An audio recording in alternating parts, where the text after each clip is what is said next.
What's going on? We're back. Round 2. Spring Season Challengers Tournament, guys. Who's hyped? Who's hyped? Today, we will be watching Cursed versus PPS in the first round. Then we're going to be watching the loser of that game versus Void. And then, I don't even know what the third one's going to be. But I'm hyped up, guys. I hope that y'all are ready. We're going to have a lot of fun today. Yesterday turned out super well. I had a ton of fun. I hope that you guys did too. Noticed a few things that I can improve upon. I was a little bit slow. I started a little bit, so I'm going to try to work on that one today. Also, a little bit of camera controls were shaky. All right, never mind. Sorry. Got a little bit distracted. Okay, so let's take a look at who we got so far. I will have to send out my Discord pings in a couple seconds. Reminders to everyone that this will be on a 5-minute delay. Because of competition, of course. Don't want teams stealing each other's strats and whatnot. Please try to keep spoilers out. I would appreciate that. But yeah, let's take a look at who we will be watching today. First, the Cursed team. We did not look at these guys, but this looks like it's a lot of the Hated team. A couple purple players even. Nice. Zombie, Knight, Sean, Manny, Pafalupi. Momo Hanakai? Momo Hanakai. I don't know how to pronounce that. Rice, Hockey, Middleburb, and Work Ethic. That will be Team Cursed. Alright, and then we will be watching on the other side, Team PPS. And these guys, Karma is the captain, then War Machine, Turtleglove, Feroclit, Awesome Tanker, J-Top, Pac-Man, Sherman, Skibs, and Pac-Man the Second. This is the team we'll be watching. I don't think Pac-Man the Second is going to play, though. Not an account that plays. But yeah, those are the two teams that we'll be watching today. The games are going to be starting soon.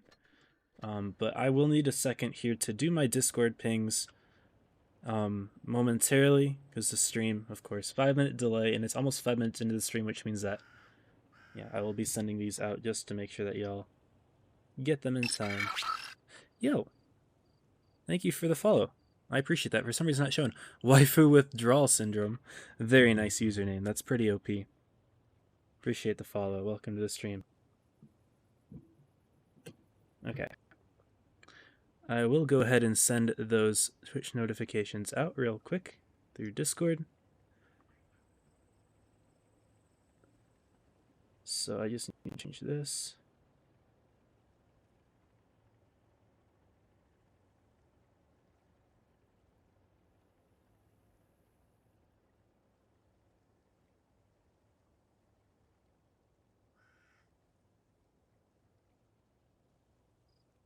All right.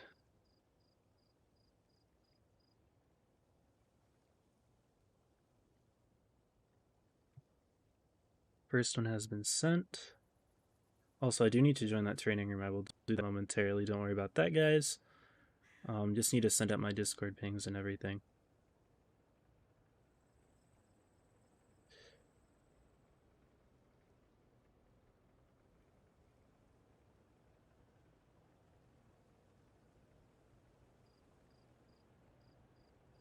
Okay.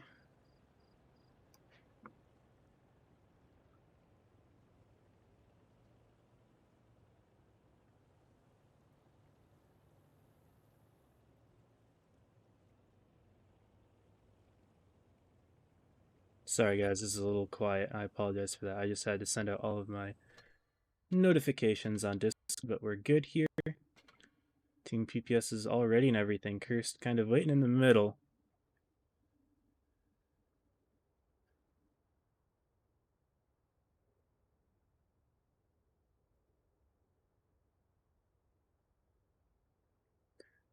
Okay, so as you guys may or may not know, NA meta, E5 Kronvan, IS4. I don't see any IS4s, which is somewhat surprising to me. We'll see how it goes. What's up, everyone in the chat? Again, sorry I won't be able to read with y'all. Oh dear, I'm getting lots of notifications. Oh, I forgot to change one on the server that I joined today. Only mentions, please. Okay, we're good.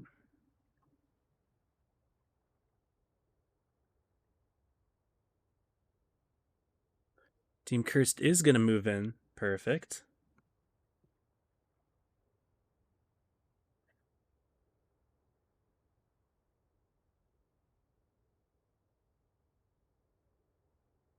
All right, let's take a look at what we have right now. Do we have the same lineup? Okay, I got to swap out the icons, it looks like. They are on the wrong side. That's pretty funny.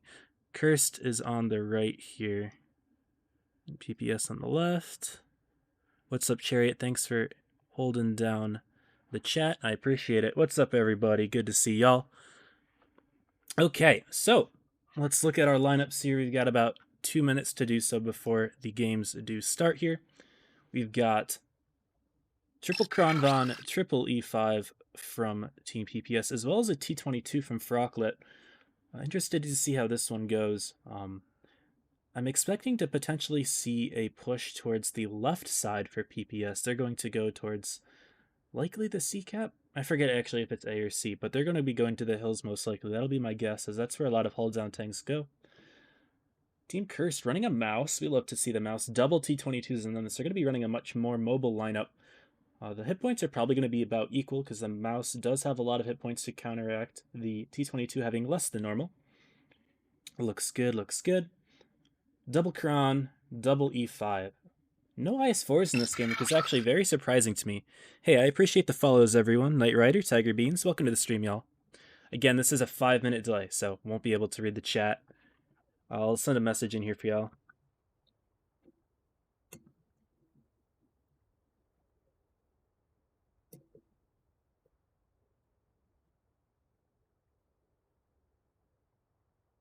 Alright, sent the message out. Perfect. Yeah, we just got about a minute left. I know it's kind of hiding underneath the cursed icon. You guys can't really see it, but it's there. 40 seconds left until showtime. Wintermal, an interesting map, one that we haven't seen yet this tournament, or at least I haven't commentated yet this tournament. And I am excited to see this one. This is a best of 5 again, as you guys can see, best of 5.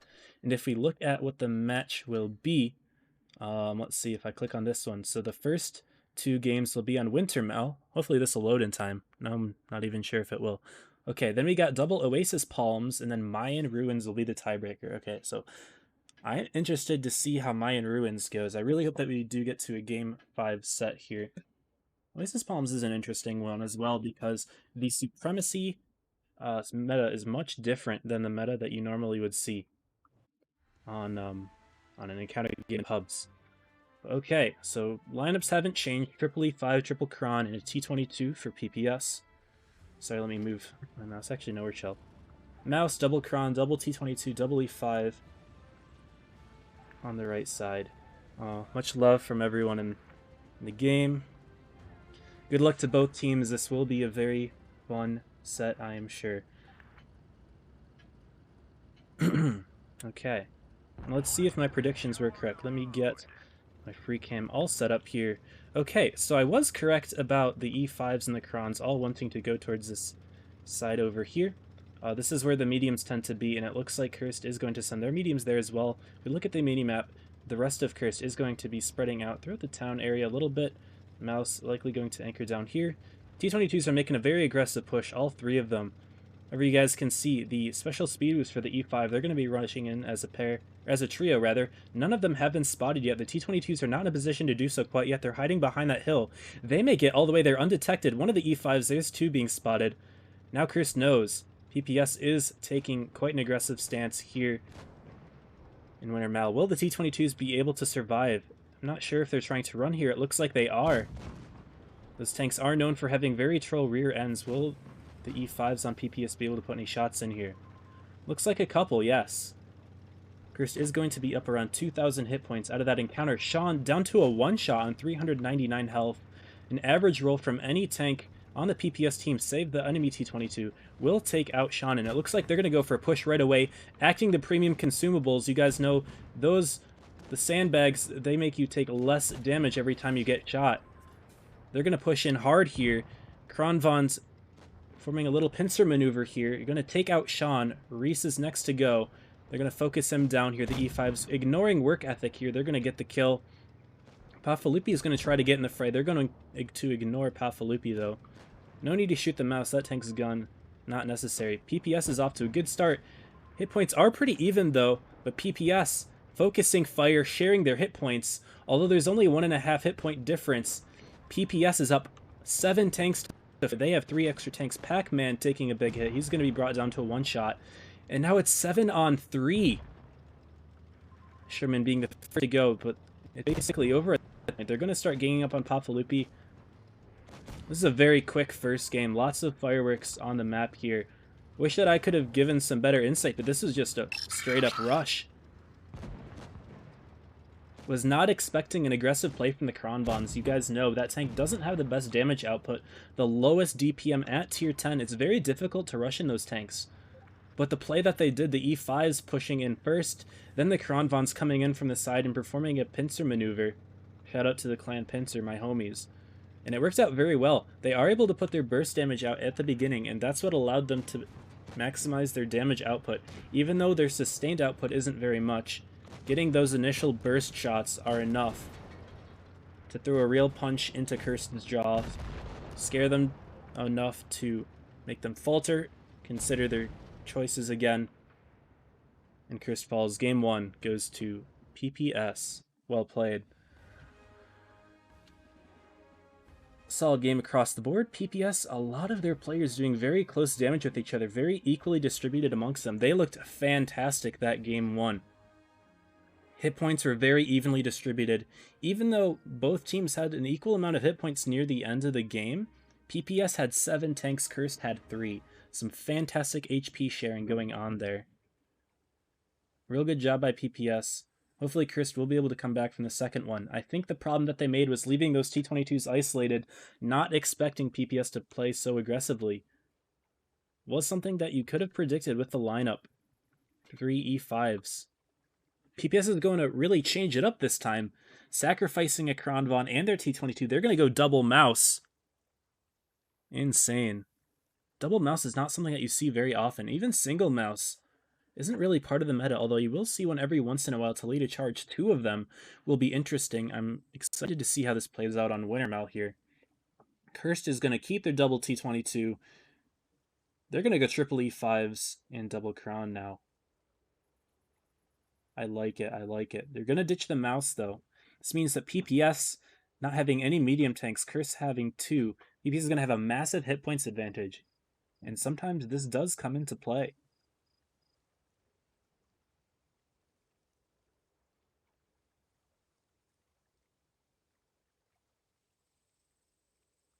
Got about 20 seconds until the games start. I'm interested to see what's going on here. Kirst is going to sacrifice another... What did they take out? They took out a T-22 and they put in an E5, so they're going to go quad E5. I hope that this isn't too predictable of a strategy here. If they're just going to go straight to the hills, it's kind of what PPS should expect of them.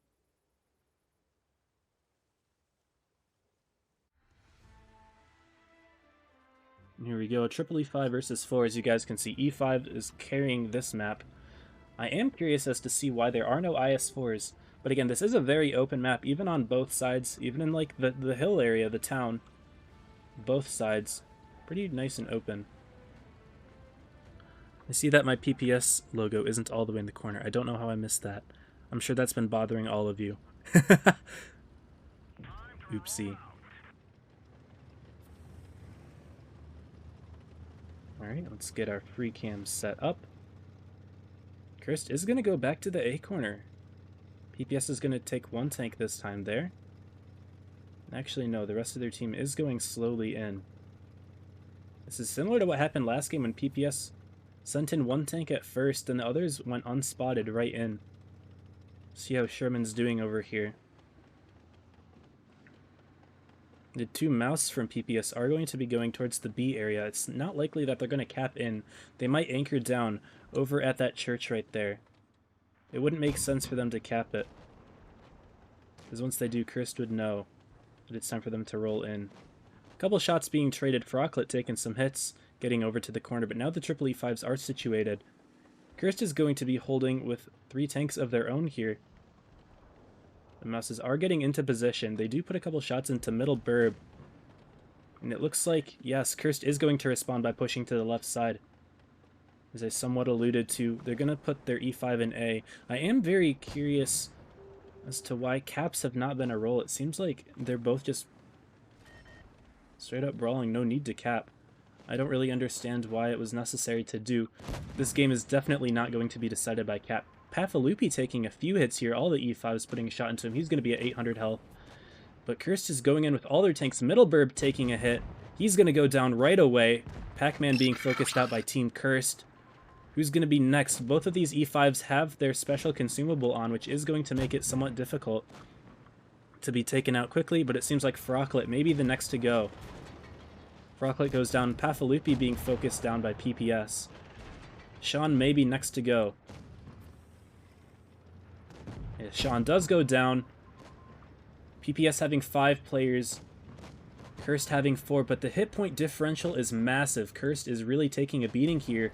Good shots into War Machine, 1500 damage. That's a big pop, but it don't matter. Work Ethic being taken down. Manny's going to go down next.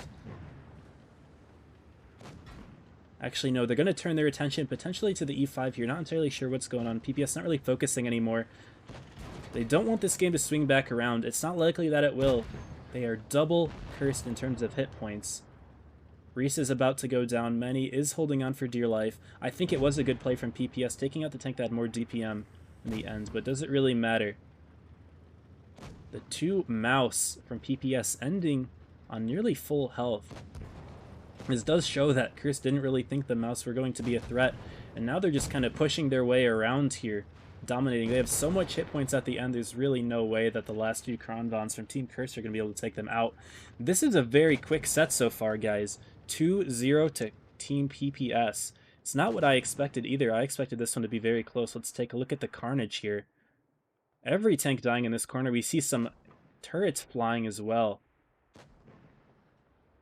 Hockey not going down without a fight, but there he goes. And yeah, that's 2-0 to Cursed. Sorry, 2-0 to PPS. In the winners semifinals for the Challengers Tournament. Winners finals for Group B. And the mouse doing the most damage. Not something you see too often, but since he was last alive, it does make sense. 4.4k for PP Skibs carrying the team. Very nicely done. And again, we saw great focus fire from PPS there, taking all those tanks out quickly. They did a great job of it, and that seems to be a great strength of theirs. I love Hockey on Team Curse doing pretty good damage of his own, but it really wasn't enough. This one was a little bit closer than the first one, though. I think a mistake was grabbing the base. There really wasn't a need to. When there's such a flat-out brawl like they had, like, what is grabbing the base going to do? Not entirely sure.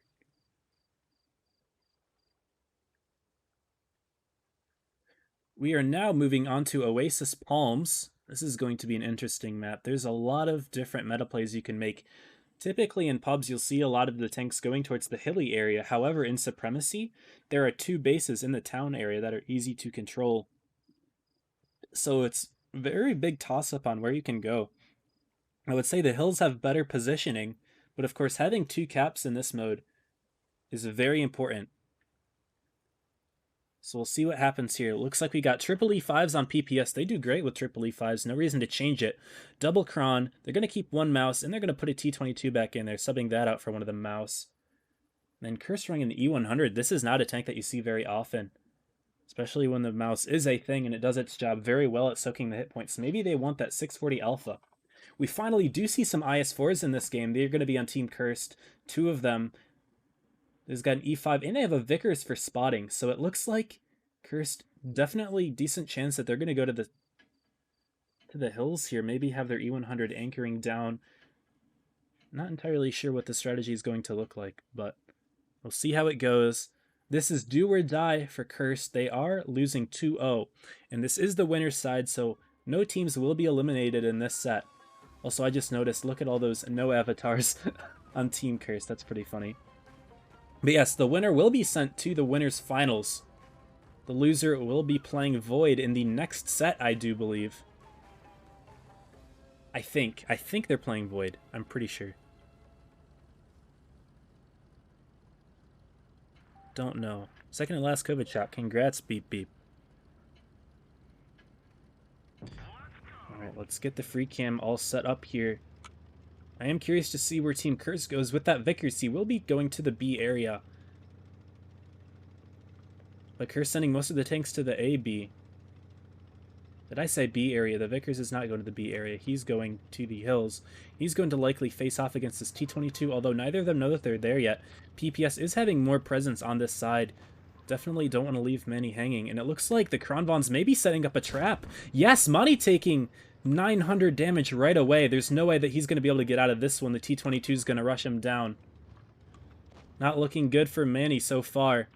Kurst isn't really in a position to defend them either. Those two Kronvons in the mouse and PPS preventing Manny from escaping, and now he's got so many tanks on him. The C cap is taken by PPS. A is taken by Kurst, but PPS is likely going to go ahead on the caps if they kill Manny here. The question is, are they going to be able to push him? The E100 supporting and the E5 in the corner, they are putting a few shots in. They're not necessarily doing damage, but they're scaring PPS enough to think that maybe it's a bait strat. Maybe Manny is baiting them into a large onslaught. PPS does not know yet. In the meantime, two IS-4s from Team Curse, they're going to get spotted right now. They're catching those Kronvons off guard. Curious to see whether or not these IS-4s will actually do anything here. They're causing the Krons to drop down, but is that important? We don't know. This does tell Team PPS that Cursed likely isn't putting as much support behind Manny as they may have initially thought.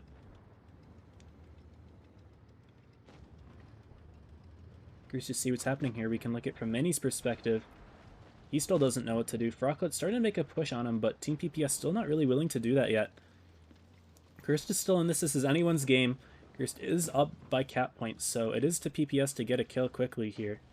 They do have time. Hockey's going to be taking a few hits now. The T-22 pushing hard into him.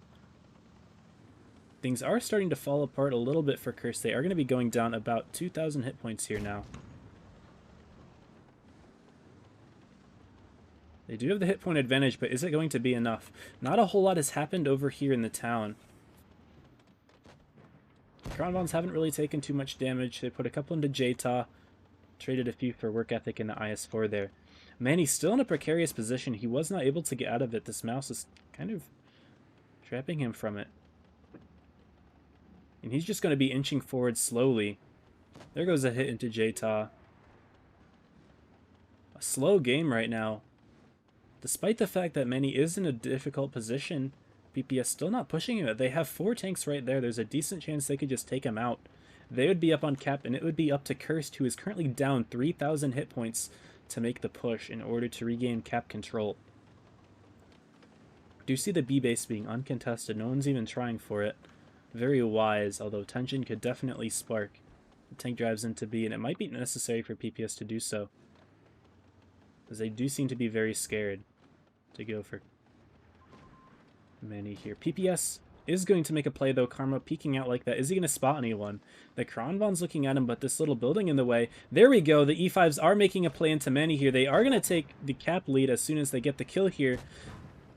Frocklet going to activate his ability. He's going to get taken down quite a bit in terms of hit points. Pafalupi making a play onto B. There is Cursed.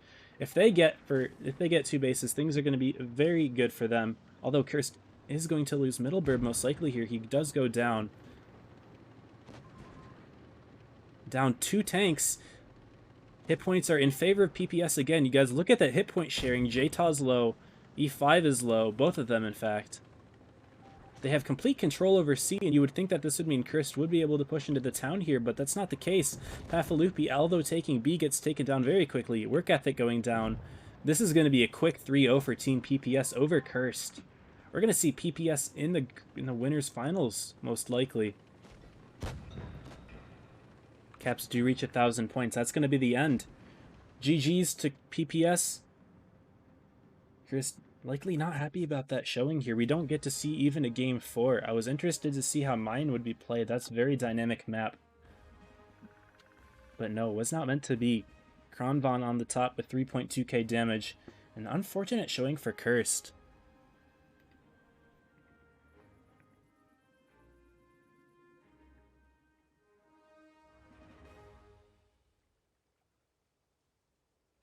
Of course, well played to both sides. Congrats to PPS for moving on, and Cursed will be playing against Void here for the losers semifinals, I believe. No, losers quarterfinals. I'm not entirely sure actually on what that is, but that will be set 1. Let's take a look at the tournaments here. That's not the tournament, that's the tech tree. Very awkward.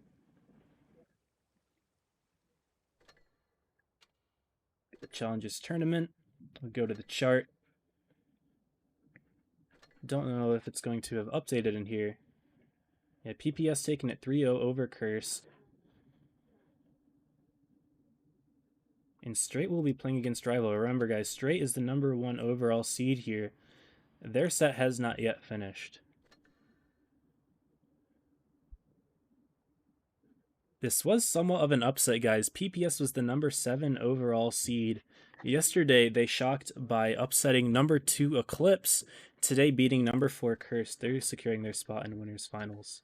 Nothing else in the chart so far, so we'll keep you guys posted. Getting a few pongs here.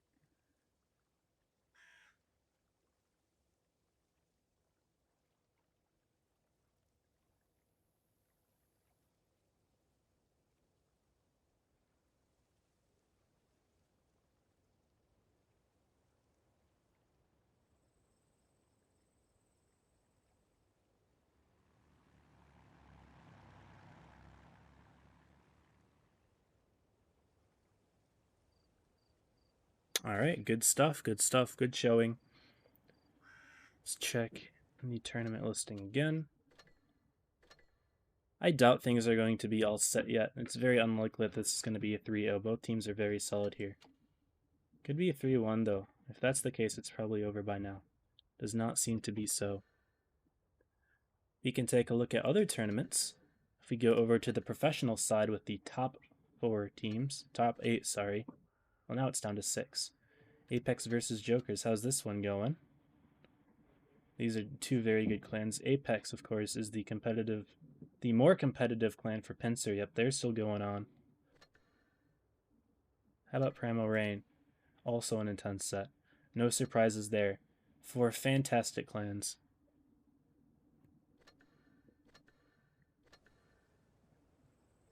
In the meantime, I can read a little bit of chat here. Is this drama in the scene? Uh-oh, what's going on here? Oh, got lots of highlighted messages. Very cool. Super, you need to be about 3k DP damage per battle at tier X. Yeah, 3k is pretty good. I would say for the best Super Unicums, 3.3k. Like, technically on Blitz Stars, you can get away with around 2.8k, but I don't personally think that Blitz Stars scaling for Super Unicum is entirely accurate. I think it's a little bit too generous. I think that the Super Unicum players are about 3.3k plus.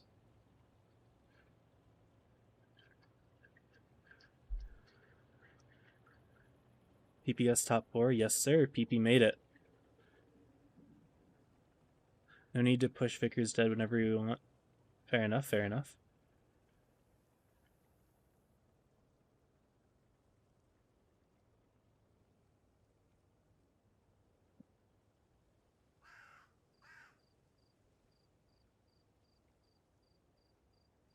Yeah, it is good to see all of you here again today. I made a lot of PC friends today. That was a lot of fun. I was playing earlier with a top PC streamer who was actually trying out Blitz for the first time. It was really interesting seeing the overlap between the PC and the Blitz community. Had a lot of fun with that. And that's how my day's been so far. Work, of course, earlier, but, you know, same soup, just reheated.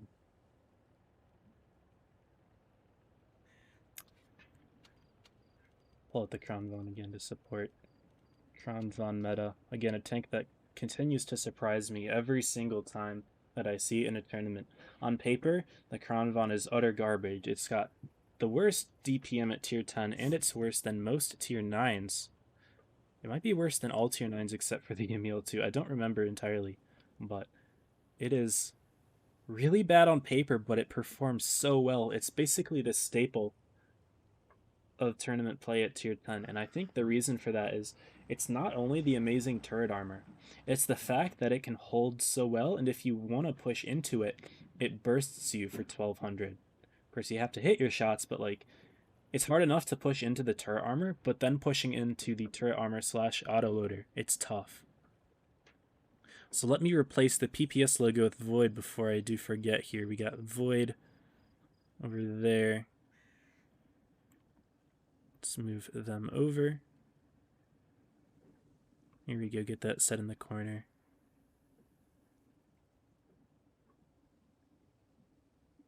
And then I believe PPS goes over to the other side.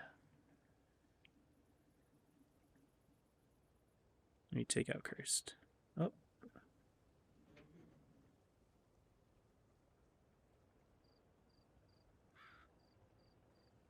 Should be set. I'm not entirely sure if I have that correct, but oh well. Alright, let's check the tournaments again. Decent chance that they'll be ready by now, although who knows.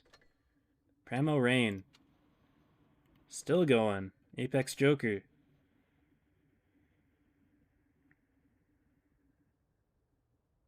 How does this even work? Who do you play next? Jta, you guys will be playing the winners of Straight and Arrival, I believe. This game's still going on as well. That's pretty hype, actually.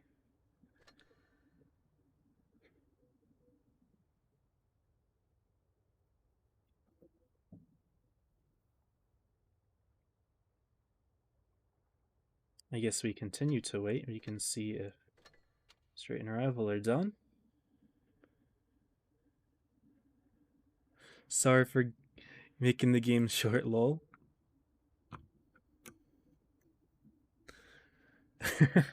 Still not over. Wow, okay.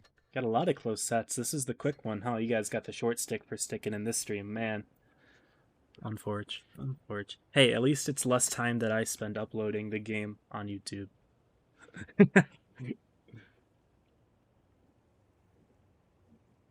Okay. Well, we continue to wait. I don't really know what to do in the meantime. What time is the tournament match actually starting? Is there a way I can see that? If I click on chart and then I go to PPS, maybe I can just put a replay on in the background or something. I just want to make sure that I'm not going to miss it. 42. Okay, so I got plenty of time. I'll just find a replay or something. I don't know. Favorites. Blah, blah, blah, blah, blah, blah. What was this game? Lightweight Black Goldville? Sure, why not? My favorite tank in the game, the lightweight. It's a fun one. I have no idea how this game went, but we're going to put it on, I guess, and hang out with y'all. I'll continue to read some chat. Doesn't look like anything's going on, though. I was replying to Jta. Gonna watch Apex, have fun. Whoopsie lol. Did get a few follows during that game, so let me thank those. Tiger Beans, I'm not sure if I already said thank you to Tiger Beans. I think I did. Vex the Best and Chase, thank you guys for the follows as well. I'm sorry I'm not able to say that in game. Here's Black Goldville. I know I have a lot of people that aren't necessarily exposed to Blitz in this stream because a lot of PC players in here that wanted to get some experience. So I guess I can commentate my thought process on this game. So here we're on Black Goldville and Light Tank. This is a pretty good light spot. Heavies tend to go towards the left, but sometimes you can get really clowned on for going left. People will make fun of you. Everyone says caves. That's generally the accepted way to go, but really, who cares? And again, the meta on Blitz is not split up and conquer. It's more along the lines of like everyone go together or else you're dumb.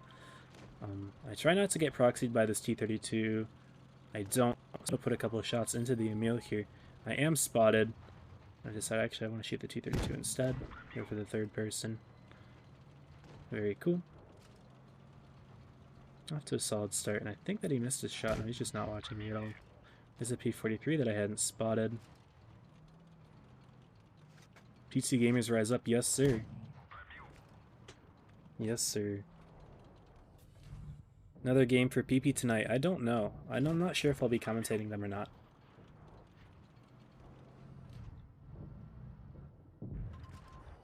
I may be commentating Winners Finals. Winner of Curse versus Void. I might be commentating that. Pretty cool. Lots of PPS in here. That's very nice.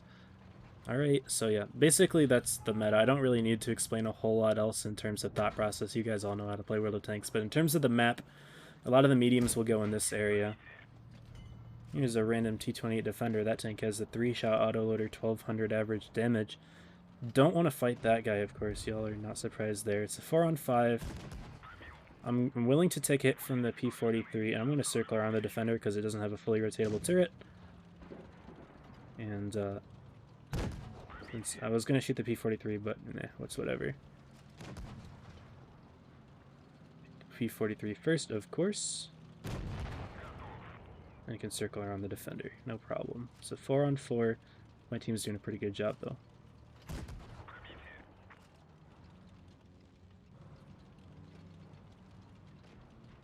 Pretty easy game.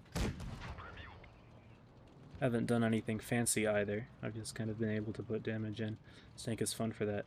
I don't know why I did what I did there. I took a shot for free and I had no reason to. I kind of just stopped driving. Here's the AT. He's not paying any attention to me. I'm going to auto-aim one into him just because I'm lazy. You guys will learn. I'm an auto-aim fiend. It's because I don't like trying super hard when I'm streaming. Like, I auto-aim a lot, but especially during stream. I'll do it just because I'm lazy. And yeah, that's just how it goes. I don't remember if this was an ace or not. I just wanted to put it on. Don't know why I started it either. There's a chance that it was. I also shoot gold. I'm a gold noob. I carry a lot of it. Not full gold though. I'm not like a PC.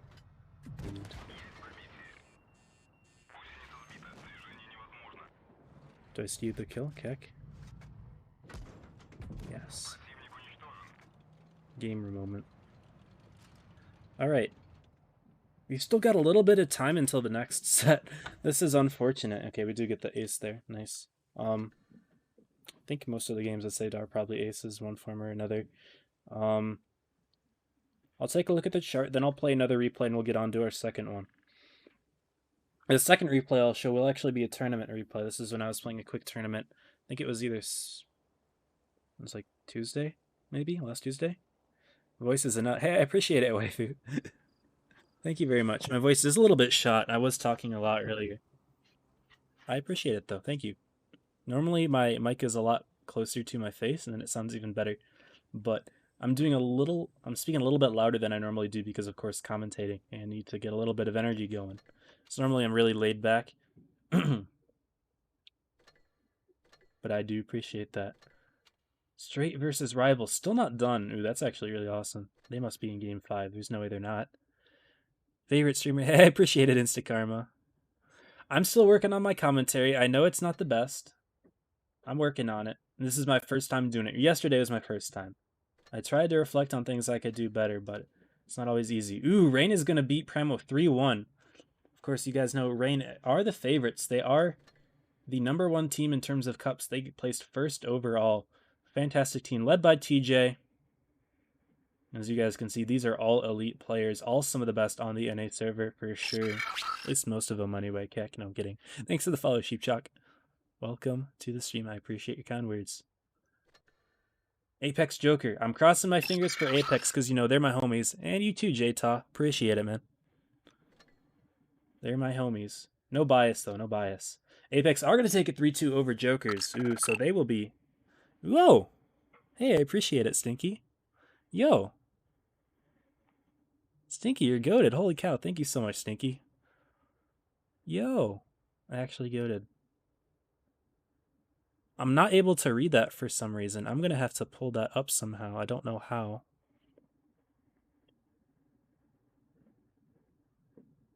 I'm using new software. It doesn't actually tell me if you said anything. View docs Twitch activity feed? Maybe? Don't know what's going on. You're against Curse, not PPS. You're right. My bad.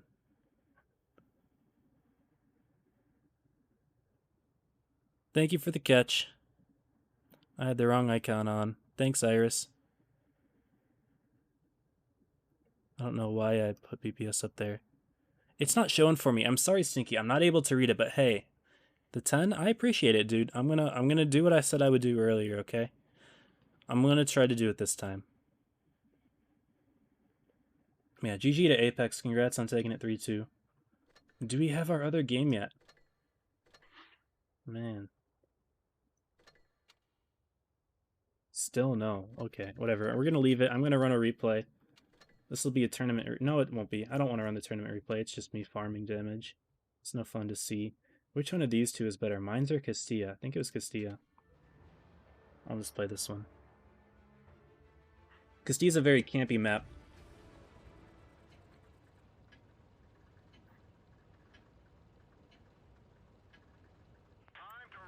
I guess I can hide the icons for now. Shout out to that little transition there. I always love that transition. Let's just hope I remember to put the icons back on. I did this last stream, and then I forgot to put them back on for the rest of the stream. And I felt like an idiot.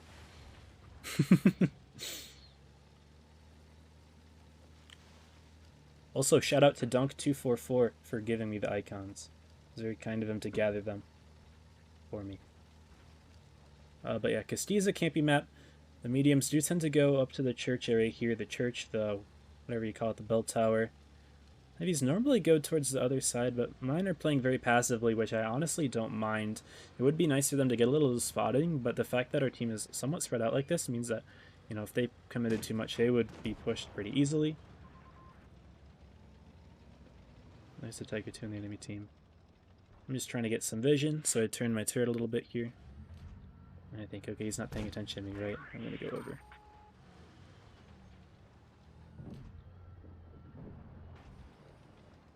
I was trying to do something fancy with my tank propping it up, but it didn't really work. So I'm just going to go all the way around. Top of the child abuse, hey.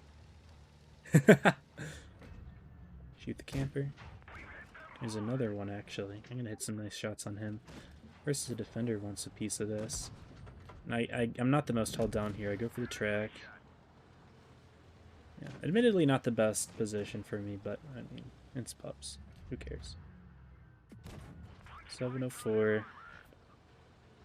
What is up, Joe Stop _? Here's a crispy shot, that one. I mean, it wasn't fancy or anything, but yeah, went down. The defender Merc 1 is up unloading his clip. I'm going to push him here. My team is starting to fall a little bit, but I'm mostly doing alright. It was just the heavies that fell. They ended up going a little bit too far. I thought they were going to play passive. They did not. Aim that one in. I'm not going to go for the Panther here.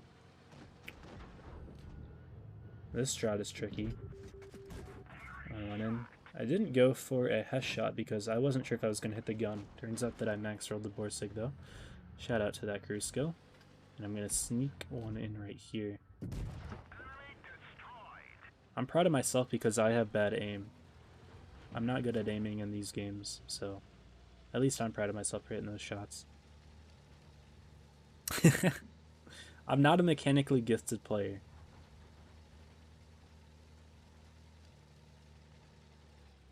I wanted to not get proxied, so I took a detour just for a couple of seconds before turning back around. I do want to get proxied now, though. I did not estimate his speed correctly. Yeah, Andy, we did have over 60 last time. That was pretty hype.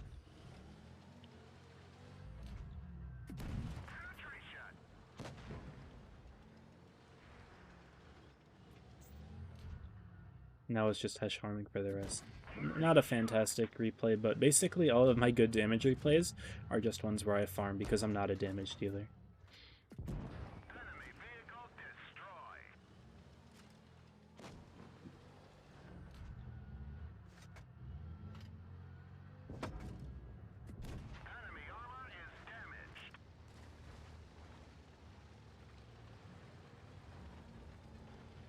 Yeah, just farming here, and I end up making a pretty selfish play. I'm trying to block that Pantera from putting any shots in here. I'm a bad person.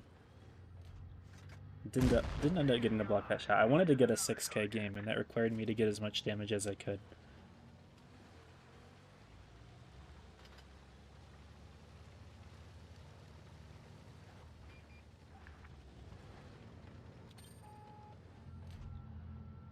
And I do another monkey moment here. Just wait.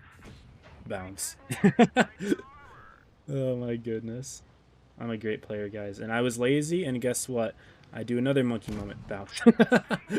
Don't auto-aim, kids. Don't auto-aim in the 704. That tank's armor is just stupid.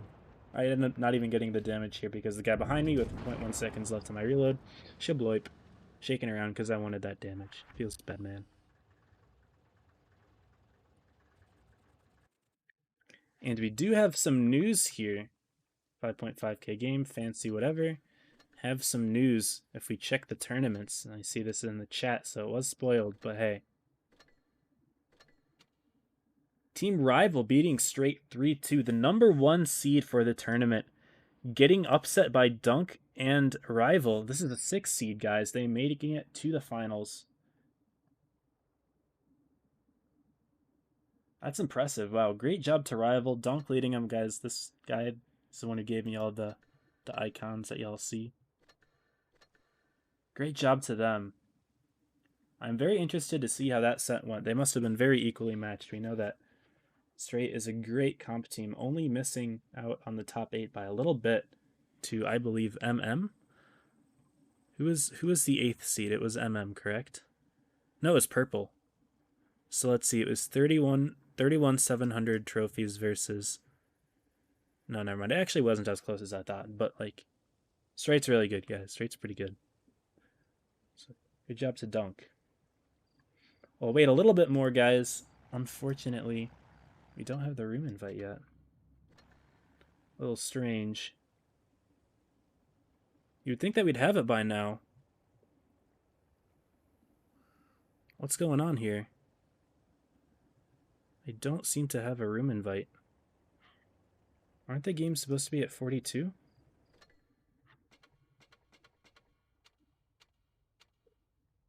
Was I in the... Okay. This is awkward. I'm supposed to have this.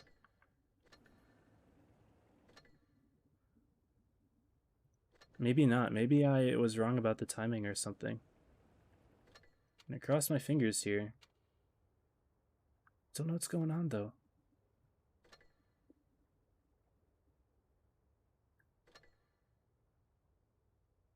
See the chart updating, and we're supposed to be watching Cursed Void. Oh, their match is at 51. Never mind. I'm a fool. We're waiting. We're still waiting. It said 42, I swore. We have even more time on our hands, guys. We've got another 10 minutes. Keep doing replays. I guess. I can put on... I'll put on a game that I played today, actually. I've been playing a lot today with a streamer from PC who was playing Blitz today. What was a really good one? Dynasty Pro was a fantastic game, although it didn't end up working out for us, but we played so well today. What was a really good replay? I don't remember. Like, look at how short all of these are. 2 minutes 25, 3 minutes 20, 3:18. Jeez, what was a good one? I guess I can watch, I'll watch the most recent game that we had on Dynasty Pro. This is a good one. Playing with the Love Hitman, who's in the correct clan on PC. Apparently they're really good or whatever. I don't know. I mean, I don't know, man. PC? Who plays that game, right? But, I'm kidding. No, but, yeah, we were playing today. Talking a bit about the differences between the games. I recommended him the Emil. He loves the Emil, apparently. Which, again, you guys all know that tank is cracked.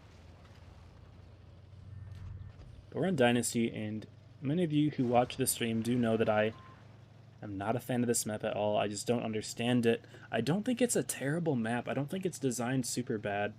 It's just such an awkward one. But I'm in the Shark. Is, in my opinion, the best tier 8 tank, and it is a very strong case for being so. When this tank is hulled down, as long as you don't let the cupola get shot, you're basically invincible. I mean, okay, they have to HE you. As you guys can see, the Hori T2, that's basically all he could do, even though that tank has sick penetration. Like, this thing is just so good held down. And Hitman, again, new to the game, isn't entirely familiar with positions, but he's actually taken a pretty good one. That's one that I also use when I'm looking for a hold-on tank. Just in general, it's just really nice to hold here. Now my team is partially going to the town here, which isn't ideal. Also, I take a lot of damage there. I really have... I was not expecting the Conqueror to pull up as far as he did. I wasn't even pulled up far. I just wanted to take a quick shot at the ISU, and that was 900 damage, like, instantly. That was not good. Mistake by me, but I really did not expect the Conqueror to be pulled up as far as he was, because I didn't expose myself too much. But yeah, having 3 tanks in the town wasn't good. I was trying to get my Pantera to shoot the Conqueror, because for some reason he went all the way around instead of going for the Conqueror. He's not even really doing anything. So I try to send a chat message to him. He's not going to do it, so I tell my platoon mate, you know what, I'm going to make a push across. I'm going to play for the Conqueror myself. Hitting one shot, trying to make sure that I don't get taken out from the side, and I'm going to put a second in. Pantera is going to bring him a one shot. He's not going to kill him though, and that's going to be really annoying. Holding here for the Pantera. Things are a little bit awkward right now. I don't want to get shot by the Conqueror, of course. He's still 1v1ing that Pantera. For some reason, Pantera still hasn't taken out the Conqueror. He was on full health at the beginning of the one-on-one. At this point, I thought that I was screwed, but the Progetto and the Pantera both ignoring me for some reason, allowing me to pick up the kill here on the Action X. The Pantera loses the 1v1, full health against a tank on 118. That was painful to me. Very painful. I thought I could pick it off here. My turret doesn't turn in time. I realized that I have to look at the other tanks here. I take one. I think I reversed a little bit too high, and they could just shoot me in the side, which was not good. My platoon mate is holding on a 2-on-1 over there. It's going to be difficult for him. My waffle goes down. It's a 2-on-4 scenario, guys, and we're both not too healthy. They do have a one-shot Conqueror and the ISU. Also quite low on hit points here. Will I be able to take him out? Backs up too early for me to take him out. Platoon mate picks off the FCM. Fantastic play by him.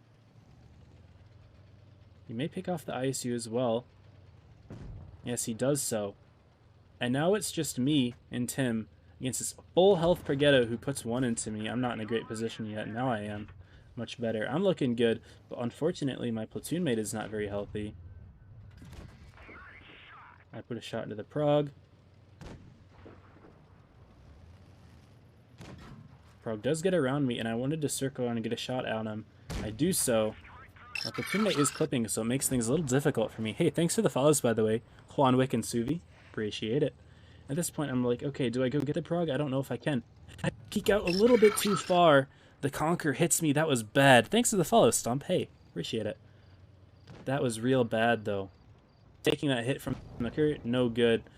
My platoon mate was ammo-racked, reloaded, and missed the shot on the Conqueror. The Conqueror shot him back, and then I'm trying to see if I can do a little reverse action here. Conqueror HEs me. A heartbreaker. We almost pulled it back. I was super hyped. I thought we were doing a fantastic job, and we were doing a fantastic job, but could not pull it off. A little disappointing, but hey. It was a real good game. Still made 90k credits because this tank does that. Platoon mate also doing 3,000 of his own. He's goated.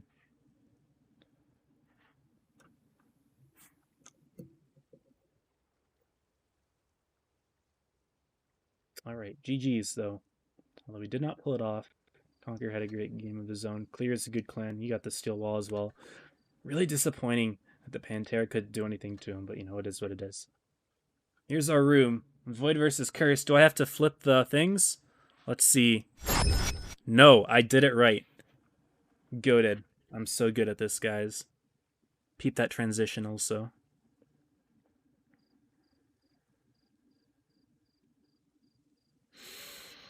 Here to support you, homie. What's up, Speedstripe? Good to see you. Samrock, what up? Juan Wick, Suvi, good to see all of y'all. Stump. Yeah, appreciate the follow from you guys. 47 viewers. What is up, everyone? Cracked, they didn't even make the finals. Yeah, Maho on top, dude. Cracked, bad clan, right? Lol. I kid.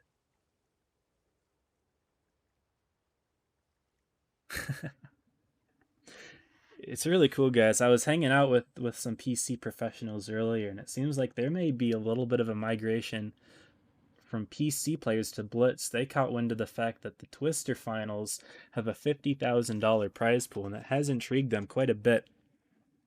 That's more than they get on PC, believe it or not, for their tournament stuff. I know their Twister is done, but they still have some form of competitive, which apparently does pay. I'm not familiar, but maybe seeing a new clan on the rise. Enjoy the time while you can, because none of them have tier 10s right now, or at least not most of them, but may see a new clan PC Pro up and coming. You guys heard it from me first.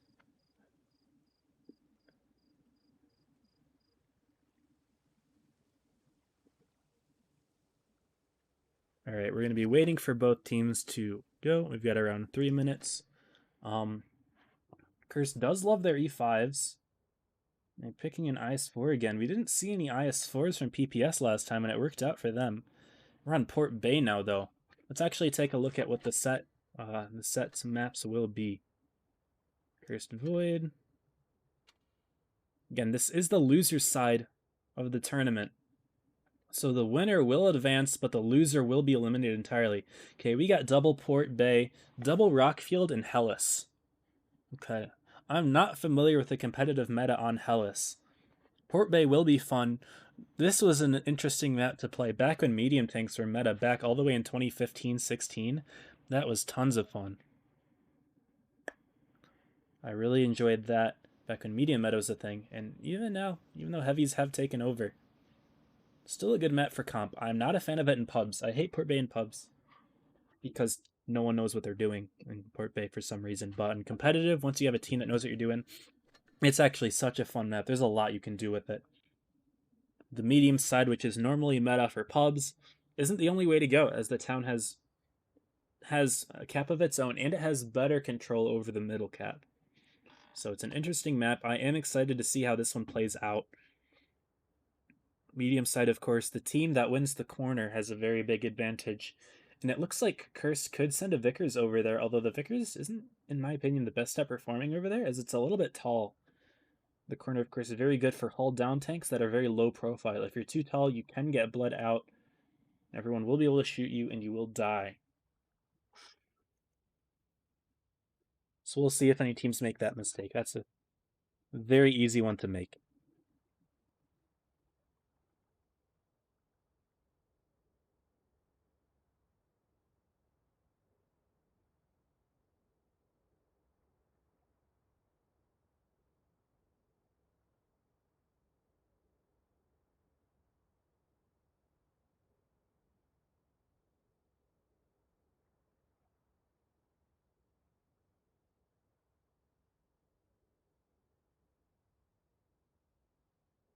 Uh-oh, my mouse is having some problems right now. What's going on here? Okay, we're good. About 40 seconds left. Looks like lineups. Ooh. Elidar going offline for Void. Hope that's not a problem. I don't see the team captain on for Void. Is he going to be able to make the substitutions? He's not in the center, and he doesn't seem to be spectating. Good thing Elidar is here. That is chill. 57 viewers. What is up, everyone? Good to see y'all.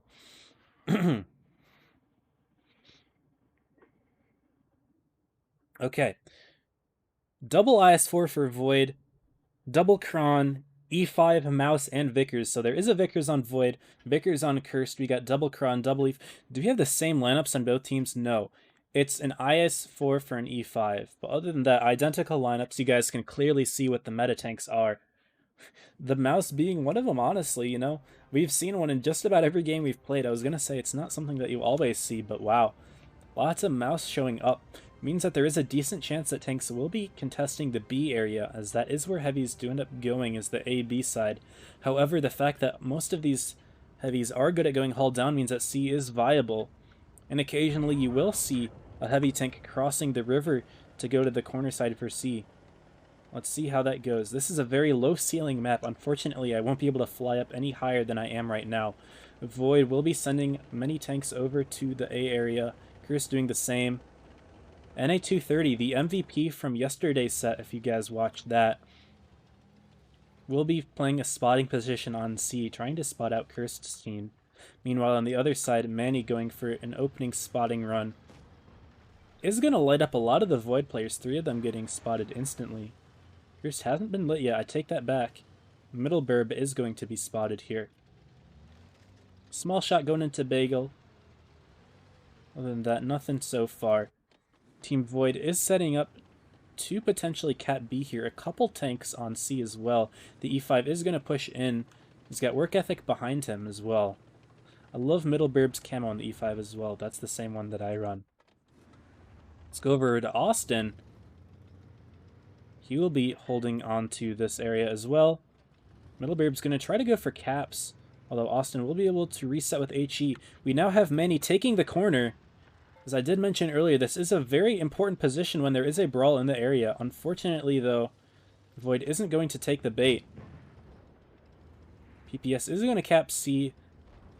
They do outnumber Void in the area, so I'm not surprised over Austin is going to get another reset, and he will take a hit for it, though. We do not want to see Curse going too far ahead on the caps. That would not look good for Void. Looks like they may initiate a push here on the IS-4. Alidar going in, Austin Sidechick lone close by. Cheating Legend in the mouse will stop onto B. Is Cursed going to be able to go for the resets? They're not going to send the mouse to do it. Instead, the mouse is going to counteract the push set by Void here. The E5s from C pushing in through. They're going to target out Ausza here most likely. They're not going to go for the reset. They're going to go for the Kron right away, activating that special consumable as well. Cheating Legend will turn around after capping B to help deal with that push, but it's likely that Austin will go down. Sean is going to be taken out here most likely by Austin's chick. Alidar also getting low. Middleburg being taken out in this area after Austin does go down. It's currently a 5-on-6. Hit points are still very even, 1,000 on either side, 10,000 rather. Alidar will go down. Tanks are even. Pafalupi the next target from Void, but do they have enough guns in the area? Austin's Sidechick will likely fall next. They're not rushing him entirely, although they will use the mouse to push through Bagel Boys, who's currently blocking for Austin's Sidechick. Lone's going to go down. Austin's Sidechick still alive, going for a reverse side scrape position here. It's a 4-on-4. Austin's Sidechick barely hanging on by a thread. NA230 is trying to get some shots in here. 4-on-3 as Momo Hanakai goes down here. Bagel Boy's going to take a hit now. I think the next target for Team Void going to be the Vickers here. They're going to send the mouse to put a shot in and NA230. That is big. Of course, I think the big play here is Austin's Sidechick being able to survive for as long as he did. Manny does pick up the kill, but it may be too late. He was able to put in quite a few shots during that game. Void is going to be up about 1,000 HP, so this is still anybody's game here. Who is Void going to make a play for next? It seems that NA230 is going to take the one-on-one against Manny here. This is definitely going to NA230. We'll pick up the shot, get the kill. It is now a 3-on-2. Void has the advantage. Make that a 3-on-1 off work ethic. And now it's just the mouse against 3 tanks remaining. Game 1 is going to go to Void. Very nice brawl. We see carnage all the way across the board. From all the way over here, we see the Vickers is all the way on that side. Some tanks over by the B area. Well fought. A nice brawl. Some good rotations from Void. I thought that the plays from Cursed bringing their E5s through C was really smart, picking off Austin there. But unfortunately, they didn't pick him off fast enough. And Void pushing through before they're able to respond. Game 1 of losers semifinals. I'm not even going to say if it's losers semifinals or not, because I have no idea. But game 1 going to Void. Remember, guys, the loser of this set is eliminated. This is a best of 5, though.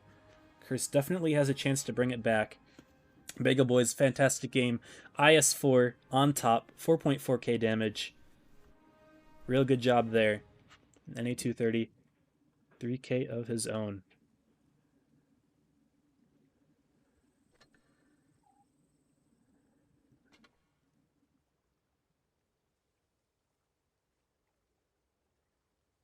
One moment.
We're back, guys. I'm sorry about that. I had an interruption that I had to take care of. But looking at this lineup, guys, I don't know if you paid attention.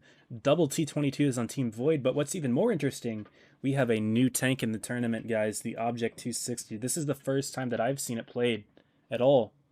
No one takes that tank anymore. There's no reason to, in my opinion. Maybe Kirst has found out something that we haven't seen before. They will keep a mouse, but I am really curious to see how this 260 is going to play. Let me keep those tabs open. This will be very interesting indeed. I am very curious to see what they do here. Game 2. Port Bay. Let's get back into free cam. Actually, no, we're not going into free cam. We're watching that 260. I want to see what they're doing with him. They could potentially take this tank to the corner. Looks like he is going to be sent to that area. Void making an aggressive play of their own towards C base. I definitely want to go into free cam for this, actually. Just saying. They're going to send both of their T-22s across to the river. As was previously mentioned, taking this corner is very important in winning the fight on this side, as if you can get into this little dip right here, a very good chance of winning the area. Yes, Kirst is going to send their 260 to the area. The tank does have good damage output and a decent turret. No hull armor, though. Curious to see how this one plays out. Void has put their T-22s in the area, although they're not able to push all the way across to get to the corner. Neither tank will go. They could definitely make a play in the 260 here when they have to, though. Teams are going to be holding on pretty nicely here. Interesting to see Pafalupi all the way in the mouse. Near the B base, he could step into it, and that would definitely shake things up a little bit for Void. Bagel Boys is going to put a shot into Pafi here. Will he be able to keep resetting B? Not entirely clear. Let's take a quick look at that. He does seem to have shots. Pafi getting reset. Bagel Boys' role is very important there. Kirst is going to drive up to C. The Void is playing extremely passive here. Alidar, the only tank that is really in front of these guys here. They could definitely make a play on him, and that is exactly what they will do. Void is not quite prepared for the push yet. Alidar is going to get focused right away here. Kirst is going to take him down very quick. Are these T-22s going to be able to respond in time? It's not entirely clear what's going on here. What is Void's plan? Sean in the 260 is going to try to make a play into the corner here. T-22s will pick up one of the T-125s. The mouse is getting himself in the fray. Lone is the next target for Team Kirst, although it's going to be very difficult for them to focus him down, with Austin's sidechick guarding him and also the mouse in the middle here. We've got a nice brawl here. Sean in the T-22 trying to go for any 230, but Austin covering him. Fantastic job by the two of them, picking off the T-22. Not entirely clear why he made the push and the 260 left him behind. Lone does go down. Austin's sidechick will be the next target here. Hit points are very even. It's about 6.7 to 7.3. It's about as close as they can get. Pafalupi going down in his 1v1 against the T-125. Fantastic job by Bagels, keeping as much hit points as he did. Austin's sidechick is getting away as quickly as he can, but the 260 is faster. Austin's sidechick will put another shot in, though, and work ethic goes down as well. It's a 4-on-3. Wood is up a tank, and they are up about 800 hit points. Make that 1,000. And Void does have the advantage going into this end game here. Not only the advantage in terms of tanks and numbers, they have the mobility advantage as well. Both T-22s are still alive. Those guns have very high DPM. And AT-30 is going to be playing very passively, though. He doesn't want to be taken down. Ausza and Bagels are going to 2-on-1 middle burb over there. Man, he's trying to sneak something in, but it might be too late for that. Bagels actually does go down, though. I take that back. Manny doing a good job putting a shot in there. Middleburb will go finally down. Now it's a 3-on-2 scenario here, though. Cheating Legend has a lot of health, and so does Azza. Austin hanging on to a lot of hit points. Definitely going to need to make decent use of them here. Reese will go down soon. Austin picking up the kill. Great job, Austin. A homie of mine. Check out his YouTube. Plug. Ayo. And game 2 is also going to go to Void. They have a clear mastery over them at Port Bay. Real good play by them. Manny will get a kill before going down here. But really good play taking the corner, although initially I was a little bit confused why they left Alidar to die. Maybe that was a big brain play after all. They did a fantastic job with that one. GG to Void. 3.9k for Bagel Boys, who had a fantastic game there. 1v1ing that mouse in particular. That's probably where he got most of that. Real good job. He's crazy with it. Did he do top damage game 1 as well? I wasn't Wasn't entirely sure about that one. Let me double check that. Actually, no, I can't go back, can I? Can I? I can. Ha ha ha. Bagel Boys is goated on damage, guys. Shout out to my man. Good job from Void. Now we're going to be transitioning to Rockfield here. This is an interesting map. It's very small. It's one of the smallest maps in the game, even though I think they're all technically the same size dimensionally. If you guys do look at the mini-map here, you can see a lot of this area is just not playable at all. It's just mountains and whatnot. The area to fight in is rather condensed. Interested to see how this one plays out. IS4s from Team Void again. Cursed will run one. They're going to rely on 3 Kronvons. Void bringing 3 of their own. The Vickers and A230 doing a fantastic job in the Vickers. Feels bad for Iris riding the bench, man. You hate to see it. Iris, get in there. Come on. Bad chat from Team Curse, though, something I didn't notice until just now. That's a tank you don't see too often. Admittedly, it does have its role. It's got a very nice 2.8 second interclip, faster than the 3 that you'll see on most other autoloaders at the tier. Namely the Kronvon, the 50B, and I believe the 4005. Batchat used to have 3 itself, got buffed because the tank definitely needed one. I think it's in a good place right now, though, and I'm curious to see how they use the tank. And if it will be better than the Vickers. NA230, of course, a formidable opponent in the light tank. See how this game goes.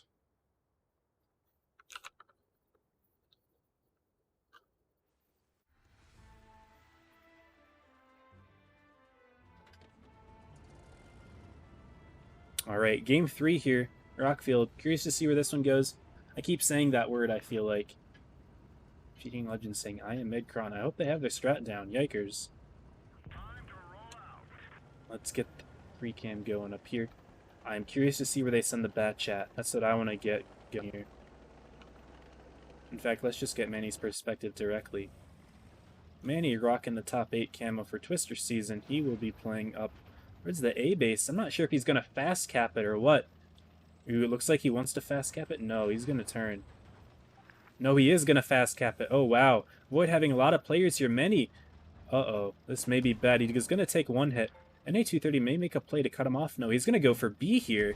Interesting. Many taking a couple hits, though. Not good. Void will be getting onto A and B, so they're going to probably double cap as well as getting the trade here. Many, the light tank from Team Cursed already being on 700 HP. NA230 doing a real good job capping out B, taking a hit only after getting out. Void is going to be up 2 bases to 1. That puts a lot of pressure on Cursed. This is something that we have not yet seen this tournament, at least on my stream, with a team getting double caps in the opening plays. So yes, lots of pressure on Cursed. Not only are they down the exchange, but the cap as well. And although this is a decent area to hold, this little... sorry, I accidentally went back into tank mode. This little area right here, pretty solid to hold with like a hull down tank or a TD and whatnot. Not sure if there's a good tank to do it for Team Cursed. And Void is pretty nicely spread out here. They've got Austin and the Kronvon spotting their own spawn. NA230 spotting the enemy spawn. The rest of the heavy spread out quite nicely here. Cheating Legend is there to make a defense on base B, and it also seems that if Curse does make a play on base B, Austin Sidechick and Alidar can crash on very quickly with Bagel Boys and Lone quick to follow. There's a very good ramp down here for them to take directly from A to B. There's really nothing in the way there. Cursed seems to be making rotation back to their spawn. They're lining up the Kronvon and the E5 there. Popfalupi is spotted, so they will have some idea of what's going on. There's work ethic as well. I'm sure that they did not want to get spotted there. NA230 doing a fantastic job lighting things up, giving lots of information to Team Void. All the tanks on Team Cursed are going to be lit up now, except for the bat chat. Void definitely knows what's going on. They will be able to make a rotation here. Let's see how they defend. Looks like Elidar, Lone, and Bagel Boys are already setting up their rotation to defend. Cheating Legend, cheating over to the other side a little bit here. He is spotted, so the IS4 and the Kron do know what they're doing here. Will Void roll down to stop the cap pressure here? Cheating Legend is going to take a couple hits, but Austin Sidechick unloading his clip into middle burb. He's going to be the focus fire here. Austin getting a tracking shot. He should definitely get another one. He's not going to get it, though. Austin Sidechick will need to make the push here. Cheating Legend can't quite do it. He is low in health. Manny's been farming him as well. They definitely need to take him out. In the meantime, though, the main push from Team Cursed, Pafalupi taking a lot of damage. Some good focus fire from Void. He goes down. There isn't really a good target for Cursed to shoot that's super low. I mean, Lone is the one, but he's going to be at least a 4-shot for Team Cursed here. A sneaky little play from Middleburb, not actually going to do any damage to Lone. He will go down. It's 2-on-2, and Bagel Boys and Alidar have much better health. It doesn't even matter, though. Team Void winning on the cap. Something I didn't even notice. The fight was very intense there. Having double bases makes the game so much faster than you expect it to be. Holy cow. I wasn't even ready for that one to be over, and it was. It really shows how intense that game was. Void taking it 3-0 over Cursed. That was a very quick game. This entire set in general, holy cow. Very fast. The Void plays extremely aggressively, and that's something that I do like to see, as typically with your Kronvon strats, you see a lot of passiveness. Kronvon being a low damage output tank isn't really one to push and make those huge plays. You know, it's more of a defensive tank where it's difficult to push into. So I am surprised to see Void pushing every single time like they do, getting the aggressive positioning. Although I guess this one, they were able to take liberties and be more defensive, I guess, but like, the initial play onto B was super, super risky, and they made it work very nicely.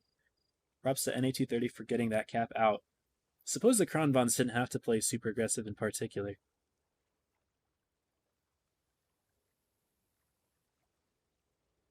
GG's, though. Void will be moving on, and Cursed, unfortunately, will be eliminated from the tournament, I believe, in 5th place. So congrats to Cursed. A good season. They did win their first set against Void, I believe, actually. Now that I think about it, yes. Cursed played their very first set against Void. They won the set, and now full circle of Void taking it back. I need to check the charts now. I'm actually not sure about that one. If I check Team Void, yeah, they lost their first set to Cursed, and then end up beating Cursed in a 3-0. Very convincing fashion as well. That's awesome. You love to see that. Real cool. We'll be playing at 9:42, 10:42 for me. We got a lot of time between now and then. No Iris Sedge. Yeah, it feels bad Iris got benched. Austin told me as a joke that Iris would be riding the bench. Didn't think he meant it. 100% half of Austin's team is muted? Oh, for sure. That's what Austin was telling me last night. I was hanging out in voice chat with him, actually, that his team was mostly muted in the first set they cursed, and that's why he thinks that they lost. In the meantime, well, we have a lot of time left. I can do a quick check on the other games that are playing. I need to check what those ones are, actually. Let me open up my chart here that I have off to the side. Let me do a quick refresh.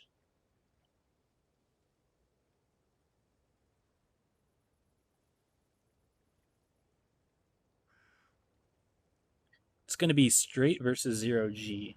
Let me check the charts for straight versus 0G. There's a chance it could be a quick 3-0. Straight's a killer team, that's for sure. Wouldn't put it past them to do it.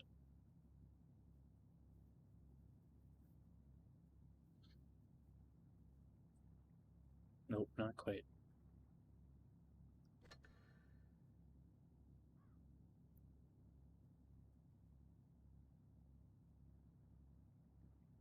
Does that secure Void a spot in top 4?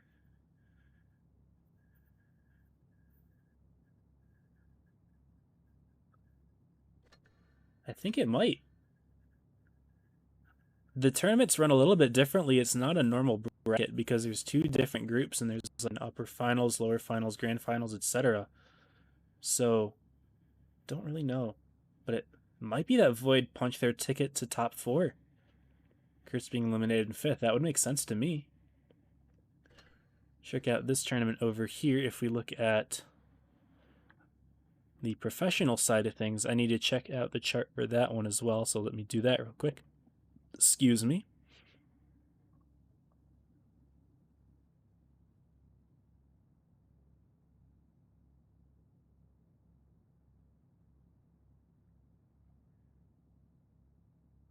Neither of those teams have finished yet, so we'll hang tight for now.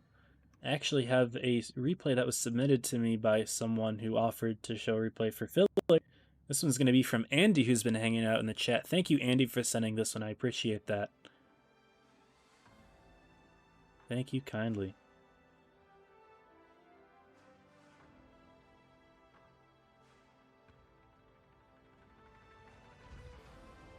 Andy will be running the Crown Von here. I like camo on it as well. It's the Roman Curtains camo. I forget what the exact name on it is. I can't say I love the camo, but the little gold tint that it gives this tank, especially in the sunlight here on Port Bay. New Bay, I'm sorry. It looks nice. This is New Bay, by the way, guys. It's a pretty nice city map. We'll watch this replay in the meantime. Andy Poe from the Void 2 clan. So we just saw Void play. This is their feeder, Void 2. Quick initial spot on the M60. Don't take the shot. You don't want to lose your rounds early on. Load your clip, my guy. Load your clip. Load your clip, please. No, he didn't load his clip. Come on, you're killing me. Did bounce a couple shots though. Not bad. But this tank, you don't want to miss shots. Your damage output is terrible. Yes, waiting for that shot to load. Unfortunate, another miss. Give this guy at least? Yeah, there you go. Might as well take the shot if you have it. Nicely done. I think I commentated those past couple games a lot better than the first one.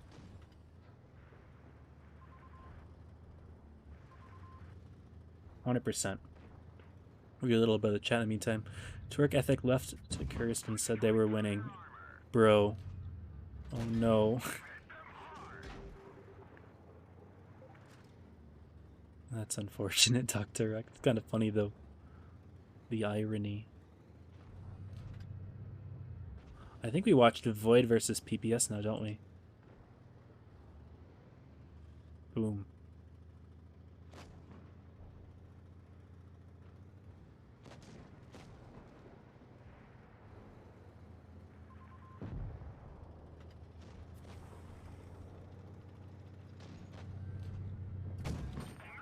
Nice max roll from Andy there. Good shot. Not a crazy damage game yet. He's up to 2k, so he's not doing too bad for himself. You guys know the Crown Von's not a damage dealer. I've tried to write that home by now. The team is not looking good for Andy. He's going to wait for the shot to reload. Smart play. Going to put the second one in to secure the kill. Oh, 4-on-4. Managed to pull it back alright. Gonna lose the grill though. 183 is not looking too hot. Yikers. Another shot will go in. Oof. 183 nukes the Sheridan. Holy cow. 1300 average damage. Rolled for just about average there. 1299. Nicely done. Sheridan bounces the shot on the IS-4. Andy able to secure the kill. Now hopefully there's a little slow point in the battle here. It's not going to happen quite yet, but if that Sheridan makes a peaky mistake, looks like he is trying to prepare for it. Wants to get a shell loaded before putting one of the M60. There's one of the M60. Pay attention now. There's other tanks that are one-shots. Good. Paying attention to the Foch there. He's going to be in a 1-on-3 actually. Wow, I didn't expect that. So we've got a 1-on-3 scenario here. Taking out the Foch quickly. This could definitely get the ever-desired Kolobanov's medal from versus 3. And the Sheridan giving it to him for free. No reason for that Sheridan to do that. Instead, he's going to pull it down to a 1-on-1. I won't lie, Andy. I feel like this 1v3 was somewhat handed to you. You just got to hit 2 more shots. It looks like you're going to reload your entire clip. Actually, not a bad play. I'm not a Crown Von player, so I probably wouldn't have done something like that. I'm not big brain enough, but good job. That's one shot in. Oh, and the second one rolling low. Don't know how that happened. Nearly a minimum roll. Well, that's funny. You hate to see it, though. You really do. But nice 1-on-3, securing it. Not the craziest damage game, but hey, the 1-on-3, 4.8k. If this is an ace, I will be surprised. Not gonna lie. Even though it's a 1v3. No, it is an ace, okay. Maybe it's the Radley Walters, the 5-kill? The steel wall as well. I guess it's a combination of all of them. I also didn't see how much assisting damage you had. Is this an ammo rack? Oh, that's for kills, never mind. What am I thinking? Didn't even do the top damage on the team. 183 actually did a fantastic job there. Wasn't really paying a whole lot of attention to him. But by XP. And he did it. A little assisting damage. Respect, Andy. Thanks for sending that one in, G.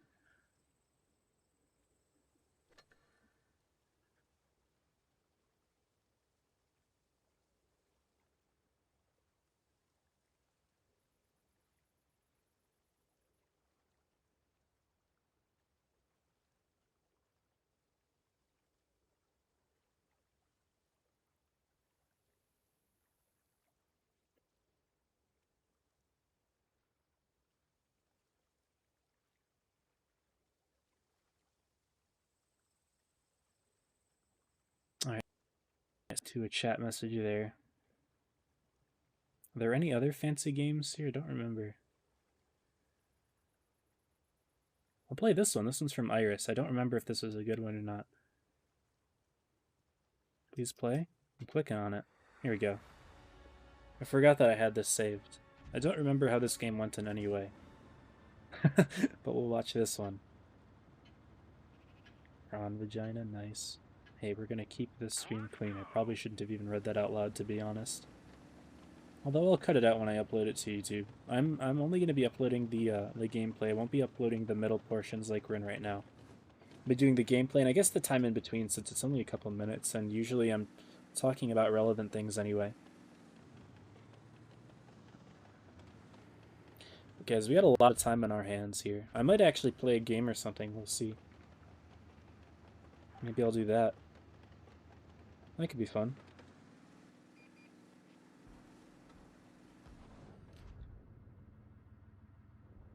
Switch back to in-game. Just gonna remove the icons and go back to the nation board on the bottom. Yes, Iris is playing camp. So is the tortoise on her team. The tortoise driving out. Doing a fantastic job, taking a free 1500 damage. And a camping mouse as well. Iris, you have a fantastic team. Lost Sky is on the team that we literally just watched. Unfortunately, rode the bench. Iris might be in the stream as well. Hi, Iris, if you're here. You get double featured. Congratulations. Good try at the blind shot. Doesn't look like that one hit, but we don't know, I guess.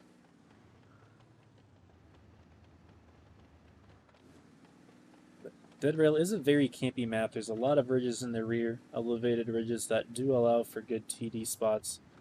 The most common ones are actually not where Iris is, although this is a good area. If you look at the minimap, Sector 7, basically to Iris's left. I'm not able to actually move the camera around. Actually, I think I... Am I? If I press C, yes, I actually can. It's whatever. It automatically goes into this perspective where you can't see any markers or anything. Looks like she hit the tank as well. There's the normal TD bush. There's one on the enemy side as well. Anyway, here's Iris. She did put a first shot in. I didn't have it scoped out. Something has been spotted. IS-4 going all the way around. A very interesting play from Prodigy, but we'll make it work getting the kill on the silly tortoise on Iris's team.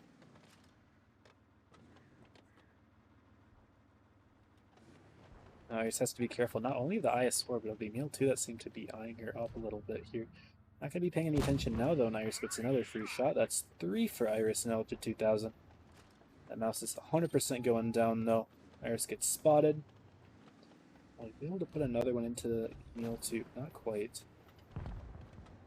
Sheridan could be a possibility, but no, that would be very difficult. This is likely an HE shot.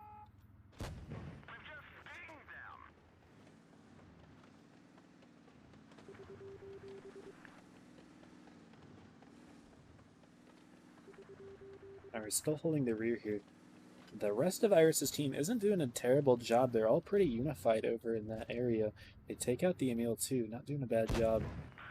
Unlucky shot by Iris there. That definitely should have done some damage, but stopping at the tracks. Big sad face, and now the IS-4 will get behind cover. Means that the adrenaline the Iris just used is wasted, unfortunately. Not be able to get a second shot off using it. 92 on her team does go down. 4 on 4. And it looks like the AMX-50B is not going to be playing with the 62 and the PTA anymore. We'll be rotating back around to help out with the IS-4. Play that I don't necessarily disagree with, although the 62A does go down. I don't think it's a necessarily bad play by the 50B to leave them alone. 62 definitely could have gone down regardless. A missed HE shot feels bad. The tortoise, who's been dead, is trying to give directions to the E4 and the 50B. Very ironic indeed. Tank that took 1500 at the very beginning from being a smart individual. Iris gets lit here. Likely from the IS-4 just wasn't able to spot it in return. Leo is making a rotation all the way back to the 50B. A good play in my opinion. The 62 was a little bit overextended. The fact that it went down, there was no real reason for the PTA to stay. And he still does have 2 TDs though, a little bit scary. Being on a TD map, there's lots of firing points to be aware of. 50B is going to make the play on the IS-4. I like this play right here. 50B's not spotted until crossing over here. IS-4 will turn the turret. Wires will shot in. Let's see. Here are the enemy TDs. Both spotted together in the middle, which is exactly where the 50B and the PTA came from. The PTA blocking the shot for Iris, making it a little bit difficult to get one in. Iris will take one from the waffle or the Foch. I didn't see who it was. Slow game so far, guys. Foch shot taken. Very nice. 3,000 for Iris.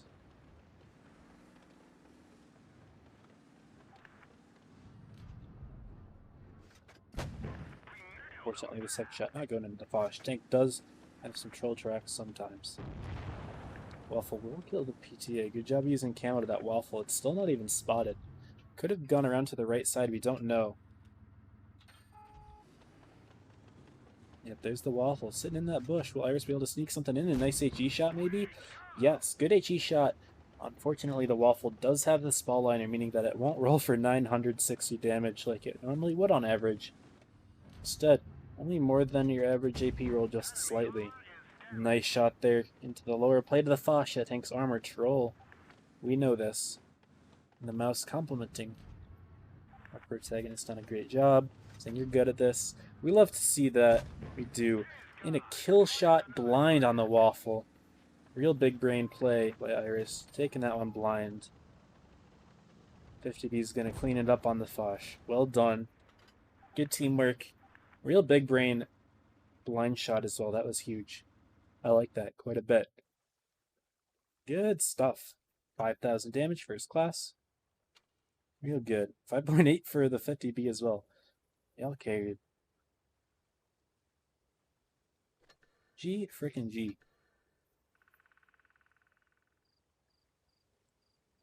Let's check and see if more updates have occurred. We were watching straight 0G. Straight falling 1-3 to 0 gravity. The number 1 seed of the tournament eliminated back-to-back after winning their first game, losing 2-3 to rival, and then 1-3 to 0G. That's an upset if I've ever seen one as well. Holy cow. What was the seeding there? 0G was seeded number 3, so to be fair, they were expected to be solid, but beating out straight 3-1? Wow. That's a surprise. That's a shock right there. Does that mean Straight's not making it to top 4? I think that means Straight is eliminated entirely. And I think that the top 4 will be 0G, Rival, Void, and PPS. All securing the spot. I think that no matter who wins and loses this set, I think they all make it. This might be for seeding purposes. Let's take a look over at the other side of things. The professionals, the best of the best. Check out the chart here. Were there any games that were played?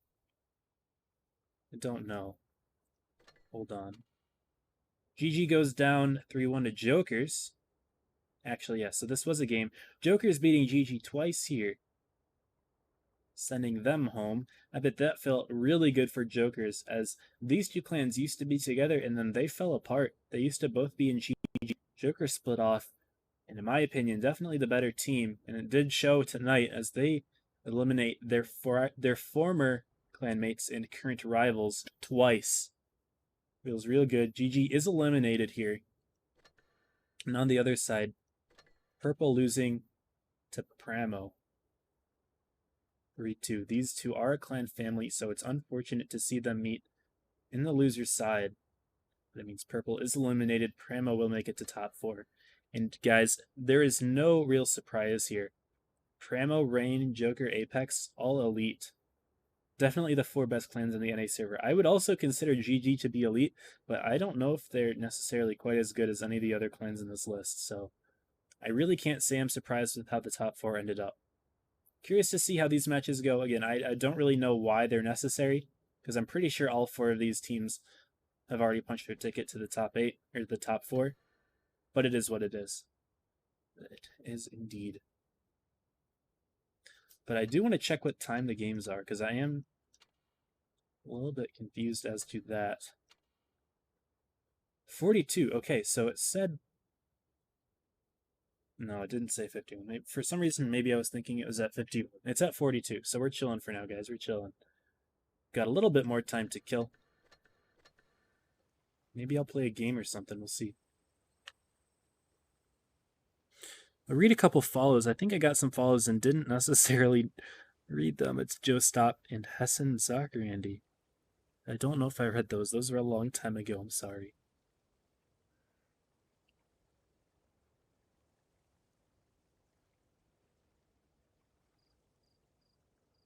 Got a Discord pong. It's been deleted, it seems. Oh, never mind.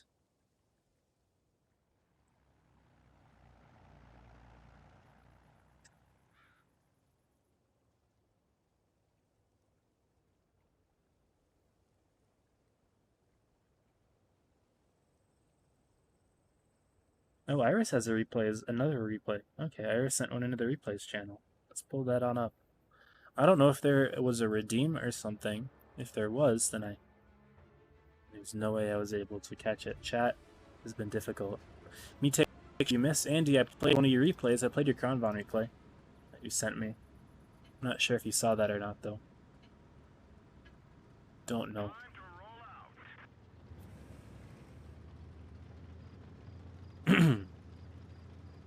But this is Iris running the crown. I love this camo, by the way. It's one of my favorite gold camos, though admittedly I've never bought it on any of my tanks. I don't normally buy gold camos. I can't remember the last time I did.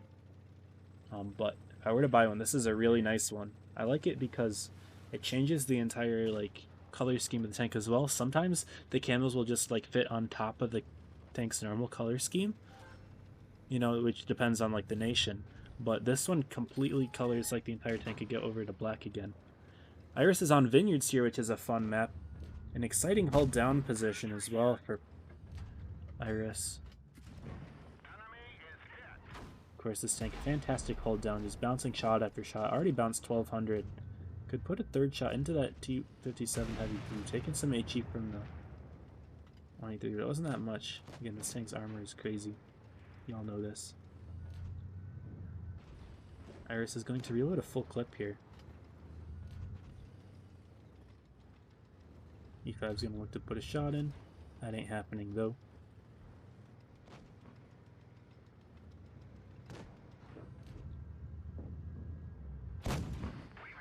Shot in from Iris. A second one could definitely come in here.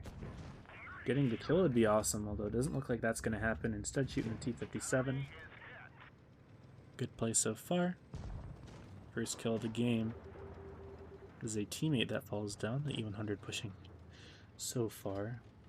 They go through the river. That's really awkward. Iris is going to poke over pretty high here. Definitely should have pushed it at that point, but I understand why you fell back after taking the hit. Go to 140. What's up, Bat Chat? Good to see you, man. Welcome. Bat Chat, get your Void homies back in here. Playing another Void set soon, dude. They will be playing in just a few minutes.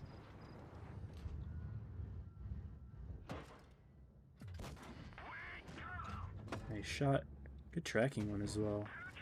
Could have gone for the retrack, but I understand why you didn't. Just wanted to get those 2 shots in quickly and guarantee that they pen. So 23 was creeping on you a little bit there. But you're doing a good job, 3.4k. Still plenty of game left to be played as well. 5 tanks on either side. Forget making the same mistake. E3 will go down though. Enemy team is somewhat coordinated, but so is Iris's team here. Beefy shot into the Leo. Here's the 183.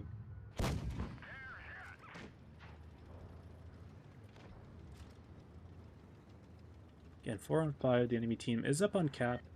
They are going to get onto A base in aggressive play. Will it work out? Don't know.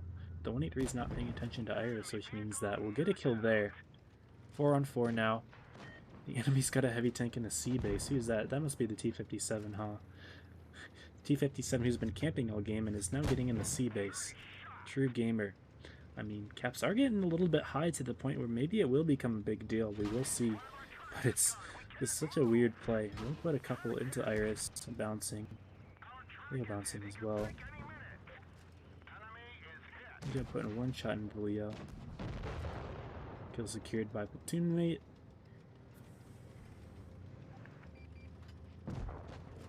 Platoon mate also getting the kill in the Prague. Shouldn't be any problems capping here. If needed, the Leopard can just roll into B for a minute.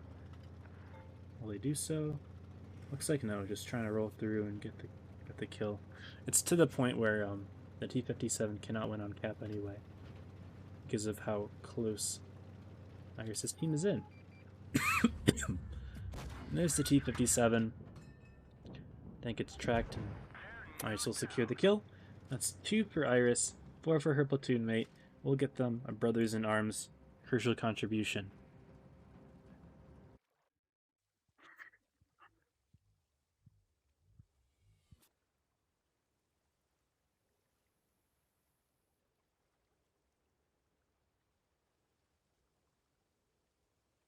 Nice, nice.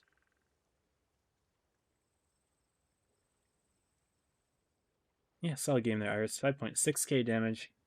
Steel wall, no surprise. Good carry by these 3 in particular. 268 having a good game. We didn't really pay much attention to that player.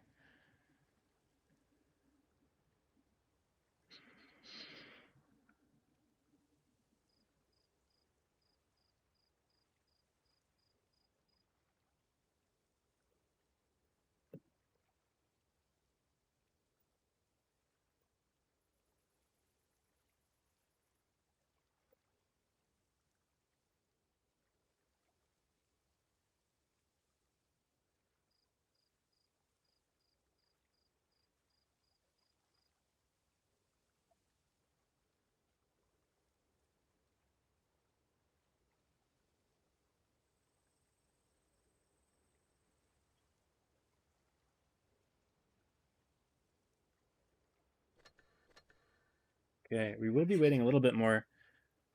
Got.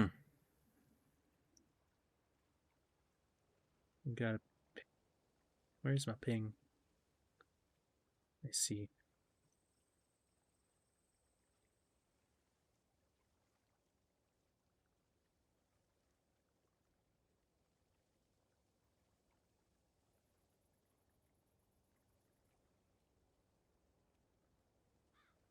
All right.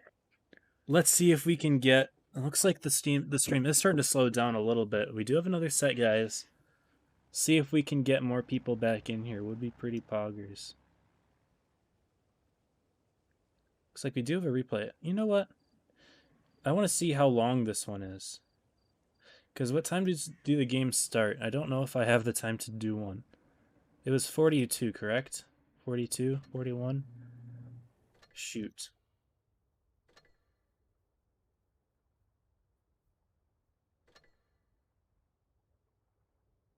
Let's look at this time. They're all going to be the same, right? Yeah, 42. I don't have the time to run one, but if the set is really quick, I can maybe feature one while we wait for things to go. No guarantees, though. Yeah, I'm not going to have the time. PPS Void. Both teams punching their way to top 4, so congrats to them.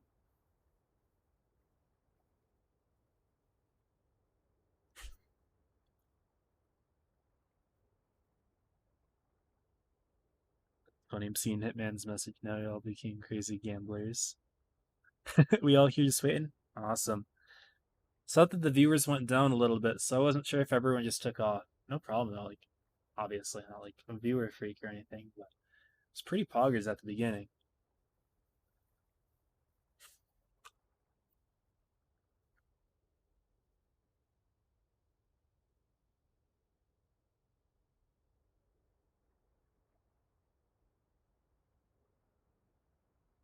Yeah, Bat Chat, I'll see if I can fit it in.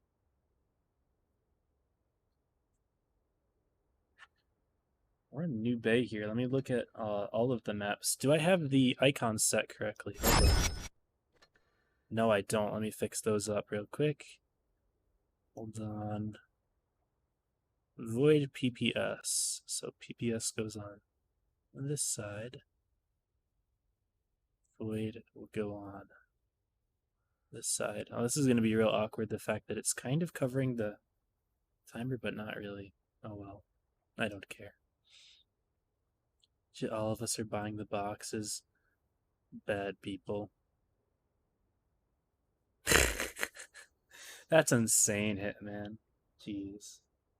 You gambling man. I respect it. You know, definitely put a lot of money into it, though. I respect it. I've stopped spending money on the game.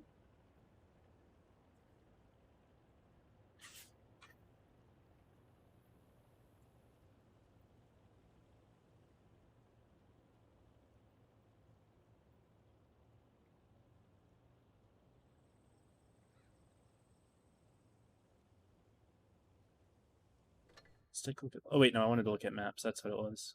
But New Bay is an interesting one. We just saw the replay from that map a little bit ago.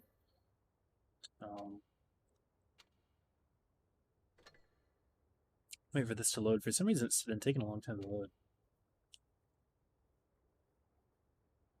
New Bay and then Middleburg Alpenstadt. Okay, Middleburg is a fun one. That's a really fun one. And the reason that Middleburg is a fun one is because it's similar to a lot of the maps that I've mentioned so far. Typically, you'll see a lot of the tanks going up to the hill in pub games. That's the normal public meta. But in this mode, Supremacy, there are 2 bases in the town and only 1 on the hill. So winning town is a big strat. Whenever I run quick tournaments with my homies, we're usually rushing the town in tier 8. It works very well. So I'm curious to see what's going on here because, I don't know, they could send like a tank or 2 up to contest C, and then whoever wins C has a decent advantage in terms of caps, but may lose the town if there is a fight going on in there. You know, could get outnumbered. Capping C could trigger a push from the enemy team. But, yeah, there's a lot of interesting play that happens on Middleburg. We're not going to worry about Middleburg now, though. Game 3 is when we will start to worry about it, though. At least we'll see it once. But so far, we've watched 2 3-0s here. Now, PPS has had a fantastic showing so far. They've won their first match, which was against Team Eclipse. I commentated that one yesterday, and that was an upset, as Team Eclipse was the 2nd overall seed. And then, of course, PPS doing a great job against the first set, Cursed. Cursed won their first match as well, but then fell to PPS here. So, will PPS stay undefeated? Again, both teams do have both of their feet into the Final Four.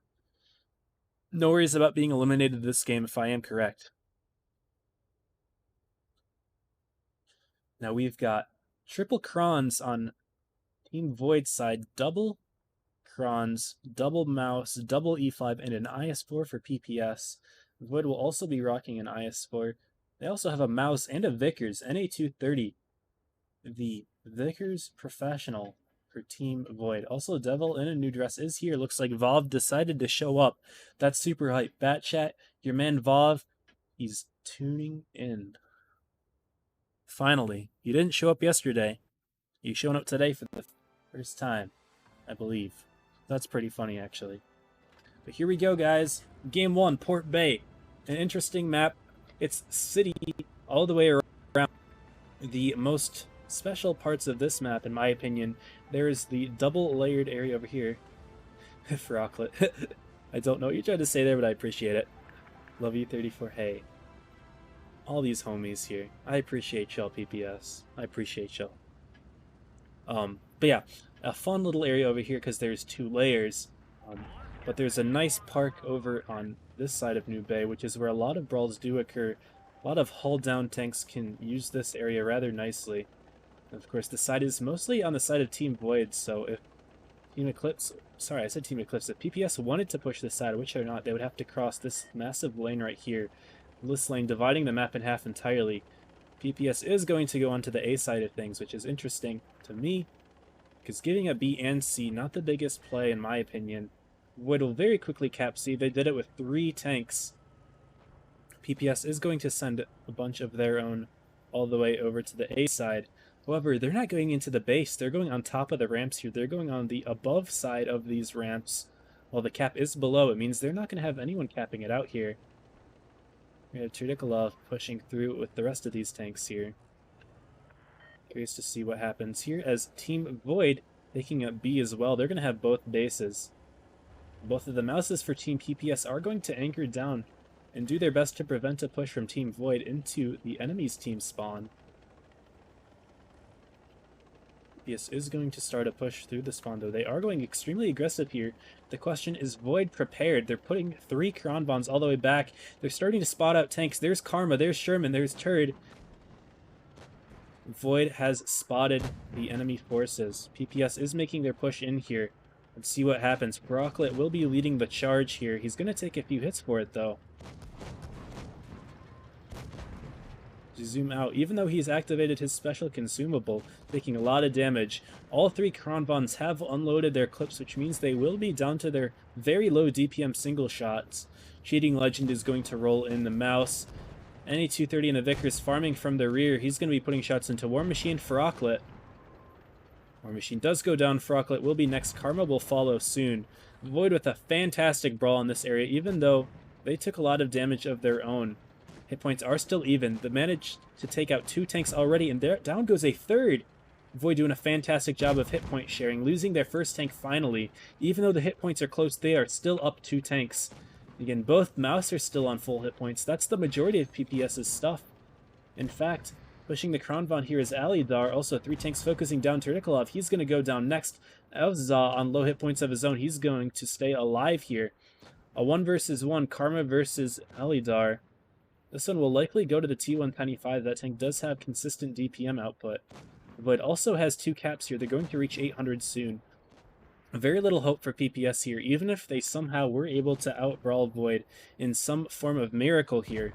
They would not be able to win on caps in time. Having 2 Mouse alive, there's no way they would even make it to the C base. Karma will likely go down here, NA230 making a play. And now it's just PPJ-Ta on full health in the Mouse. Having fun with 3 Void players. Cyclone's hiding behind the Mouse. Interesting play. They're going to just push this guy into the corner. Feels bad for him. And he's given up. NA230 with a juicy ram. You gotta respect it. I'll play the NA230 going for that. That's an 07 from me.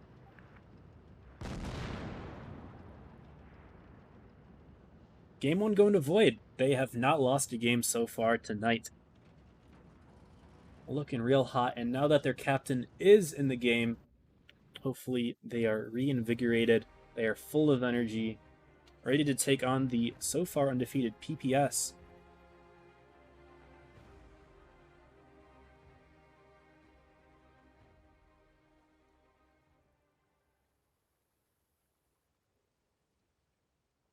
Lone doing top damage here in the Kronvon, 4,000 of his own, Cheating Legend right behind 3.9. The Mouse putting in work, guys. It's a good tank, for sure. Interesting to see how the meta is rolling out today. Did not expect to see as many Mouse as I did, but here we are. Game 2 as set spawns will be swapped. NA230 sticking in the Vickers.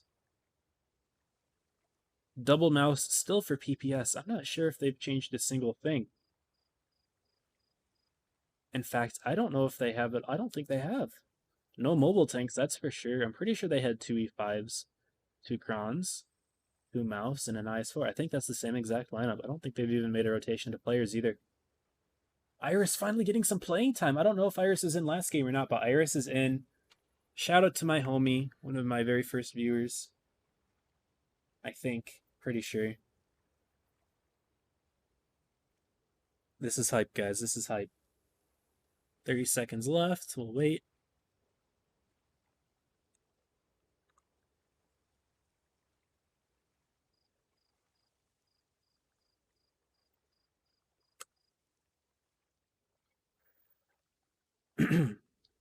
Interested to see how PPS will change things up. I think they might have had more E5s last game. I don't remember.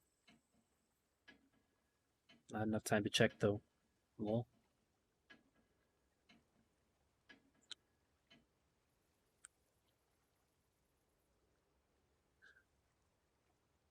Guys, if you want to keep up to date on my streaming, I will be doing pings on my Discord every time I go live for these tournaments.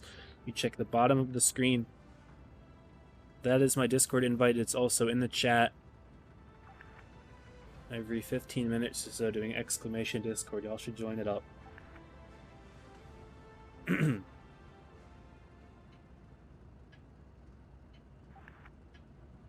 Rocklet wants noodles. The noodles can wait. Right now you have a game to win.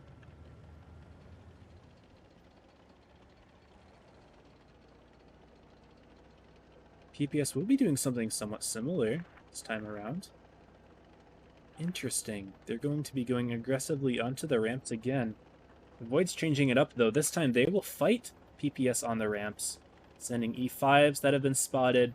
PPS has been spotted as well. This is a great place to get the beauty of the map overall. This looks real good. Get to drop down one of these lanes. See the double crowns pulling up. PPS has a couple of their own tanks as well. It will be a 5-on-5 in this area. The Mouse from Team PPS are going to make a push through the middle there. Accidentally did that. This is what I wanted to look at. They're making an aggressive play to the ramp area. One of them going above, one below. PPS is executing the push. I believe the reason that they're making the push is the fact that we have NA230 capping D and C out, which means that Void is down a tank in theory here, and Lone is going to take a ton of damage going down right away. PPS punching back hard. Turdikolov taking quite a bit of damage. Asa, Lost Sky, and Cheating Legend are going to likely be able to take out Turdikolov here with a little bit of focus fire. Good stuff from the Kronvon as well. So they are holding their own. PPS is up 1,000. Nice drop by Devil. And PPS is pushing hard. Austin Sidechick going to drop down as well. PPS taking the top of this ramp here. Void is going to be fighting from below. PPS is not going to be able to depress their guns to the tanks underneath, but they will be shooting Lost Sky here. The hero in a couple of replays I just previously featured. J-Tow's going to take a little bit of damage. I'm not sure if it's wise for Void to be focusing down a Mouse, but they got to take whatever shots they can, I suppose. And J-Tow will bleed a lot, going all the way down to 337 hit points here. NA230 making a little rotation here with Austin Sidechick. They might be picking off Karma. Nope, never mind. NA230 is going to juke me out here. Close game, guys. PPS is up on the points. Void has all 3 bases, though, something to notice. Of course, they had the only mobile tank in this setup, and there's no way that PPS are going to be able to take B and C. Their only hope here is to stop the ACAT from taking too hard. But despite the fact that PPS is so high up, they're going to need to make plays fast. Void is at 600 points, and while this doesn't seem like quite a bit at first, they have all 3 bases, and the caps are going to go very quickly. PPS needs to take out tanks fast. They're going to pick off Lost Sky. Will definitely need to go for NA230 next. They pick up Devil in a new dress. They are definitely going to be able to take this game in time as long as they can catch NA230, which they do. Now it's a 5-on-1. Austin left at full hit points. Feels bad, man. This is looking like the Black to meme right about now. Oh my goodness. Except this time, the turns have tabled. It's a 5-on-1. Austin not able to pull through. Putting one last shot into Skibbs as an act of defiance. But PPS hitting back hard. We are 1-1. Both teams are on the board here. This is exciting to see. Good stuff by Team PPS. Hitting hard. 4.6k damage per Sherman. The MVP of that game, Austin doing 3.8 of his own, was not able to pull through, though. You hate to see it. You really do. But PPS, fantastic job. Good stuff. This push was executed a lot better. I liked what they did with their mouse as well. That was real good. Hey, I appreciate the Prime sub, Sneaky. Thank you so much. 10 months. Hell yeah. 34 for Twister commentary. Oh, I would love Twister commentary. That would be hype. That's my ultimate goal. Guys, if I get to Twister Finals commentary, we're face revealing. That's how it's going to be. If we make it to Twister Finals, it's happening. For WG Dev Team, I don't know. Vob's new nick. Vob is Devil in a New Dress. The captain for Team Void. I should probably ready up here, huh? Ooh, 4 Kronvons for PPS on Middleburg. Oh, this is interesting. There's no way that they're going to the town, right? They got to be going up with that. Can Kronvons really hold the town very well? I don't think they can. Void's rocking a lineup that could go either way. IS4s do a pretty good job, really, wherever they're put.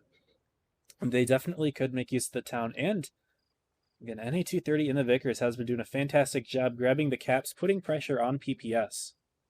Thankfully, PPS was able to pull through, but if Void was able to delay a little bit longer, having all 3 caps was huge. PPS will run a T22 of their own, though.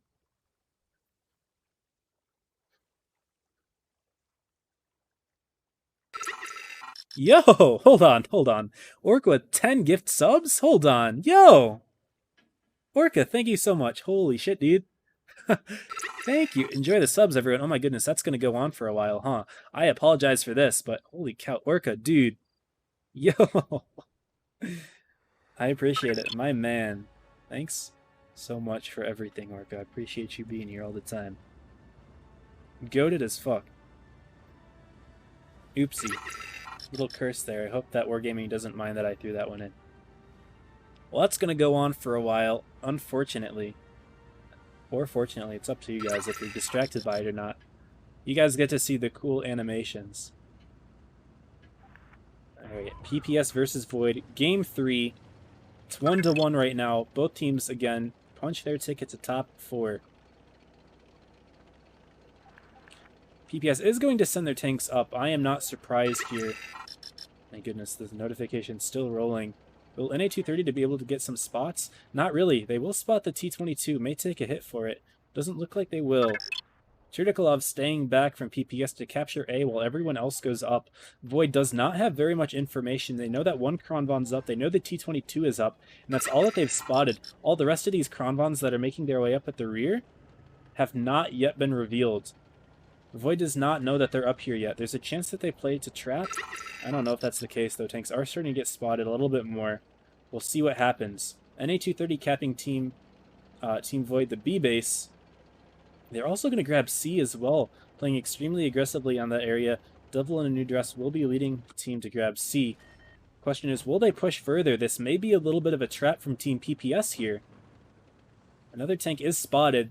I believe New Dress does know that PPS is going for a trap. However, this isn't necessarily the case. As you can see, they are rotating all the way around. We'll take a look at PP Karma here. The T22 might be pushing all the way around to B. We'll see what happens. May get spotted by the Vickers, though. The Vickers is in an interesting position, completely isolated from the rest of the team. 2 tanks from PPS are going to be in this area. Karma not spotted yet. May end up making the push. Chirdikolov getting spotted, though. Interesting play from NA230, but they will spot Chirdikolov. We will take B.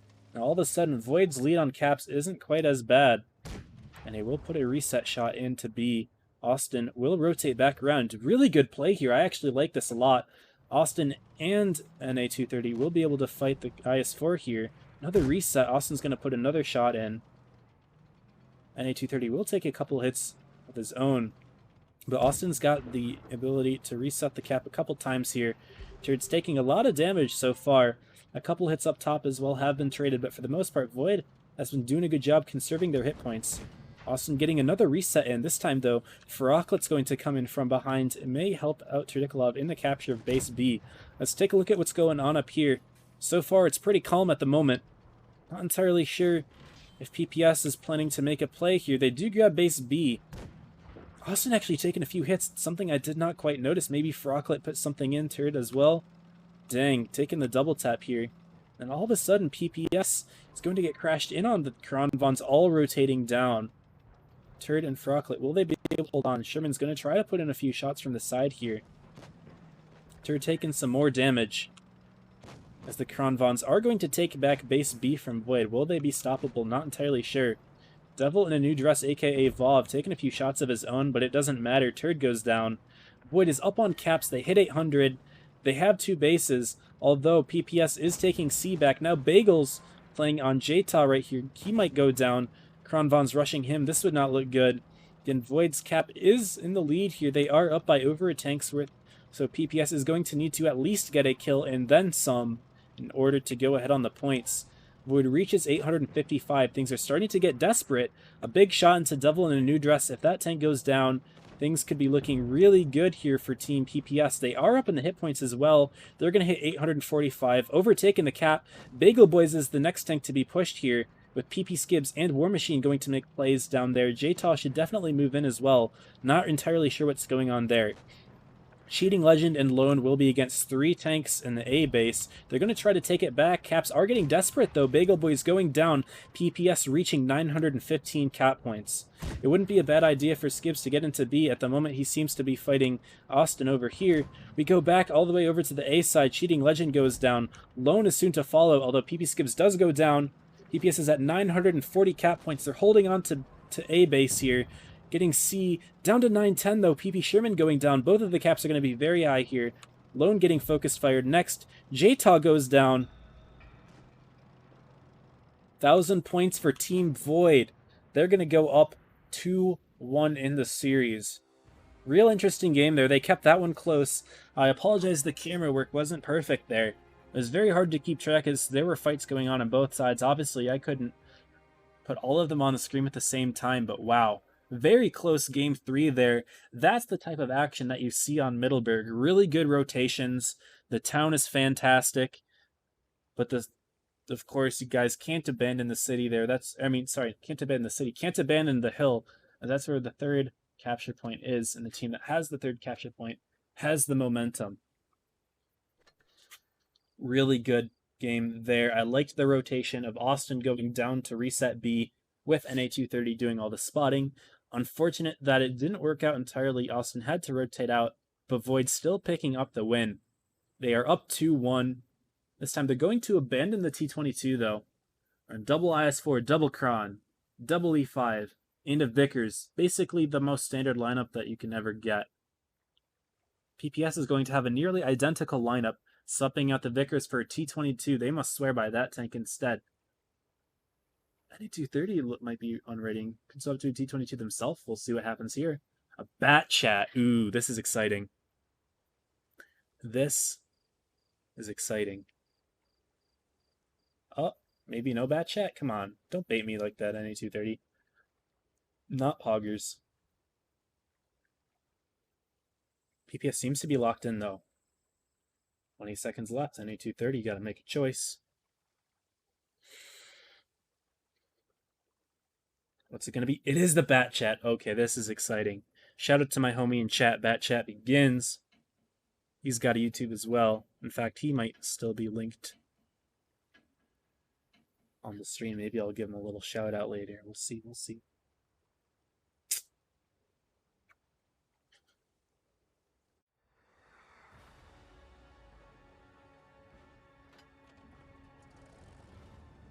And here we are. Game 4. Again, both teams have already made it. This might be for seeding. I really don't know. Void is up 2-1.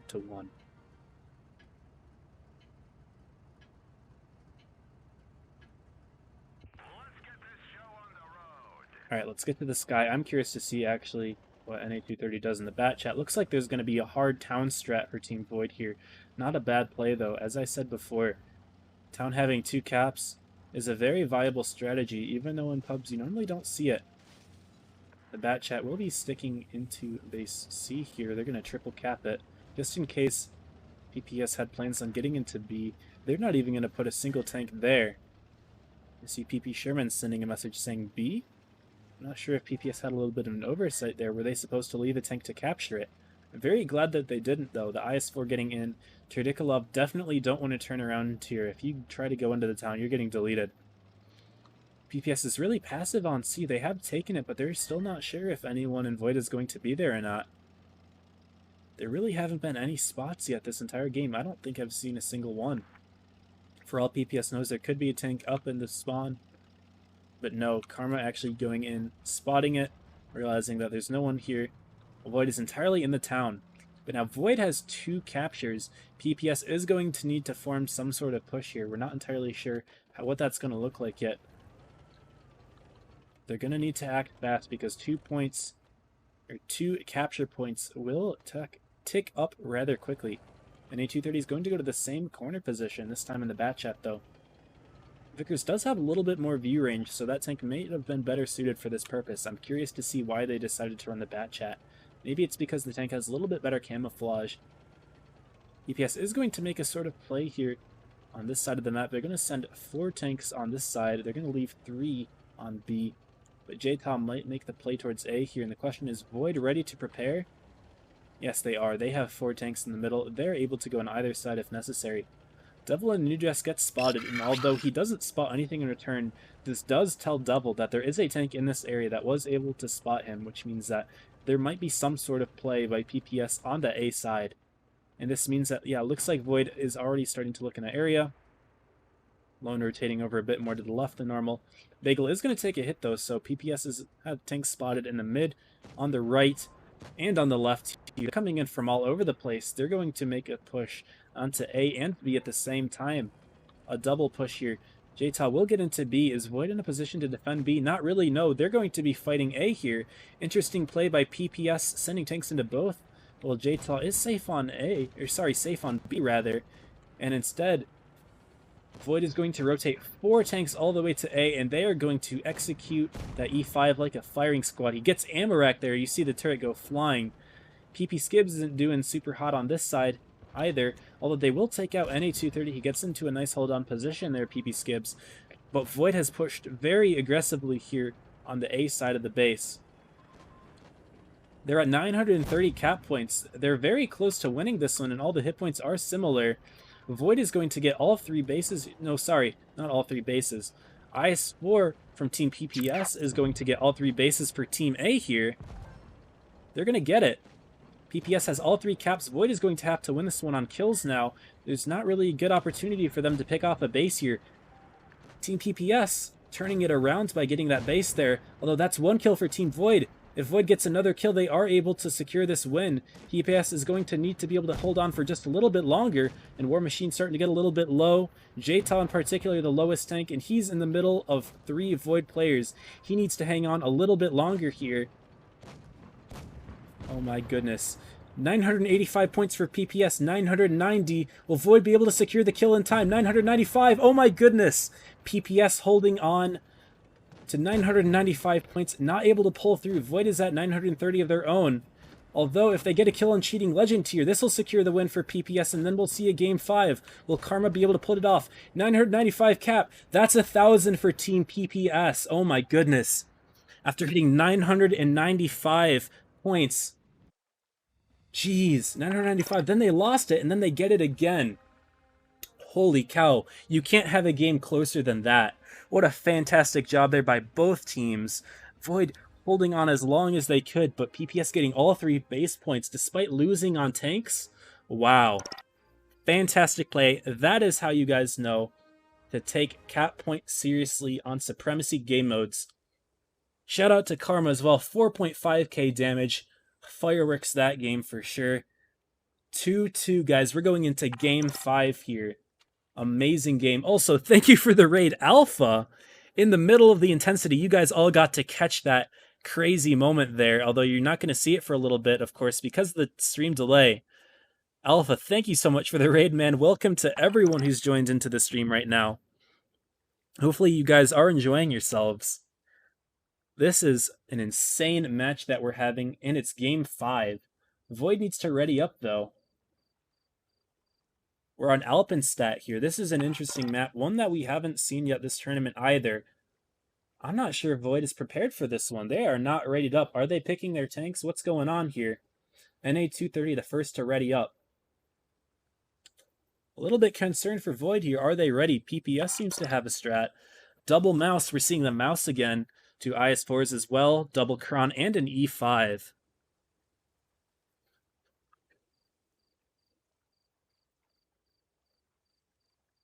I need to send a message to Alpha real quick. Sorry, guys. 1 second.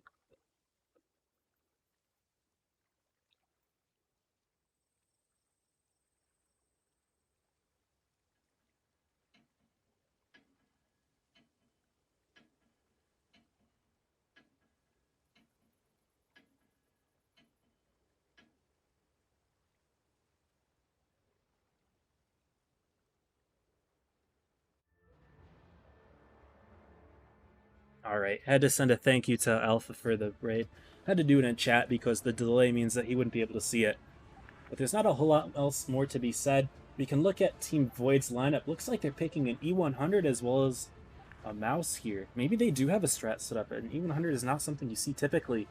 1 IS4, 1 Kron, 2 E5s, and a Vickers. They're almost running 7 different tanks here.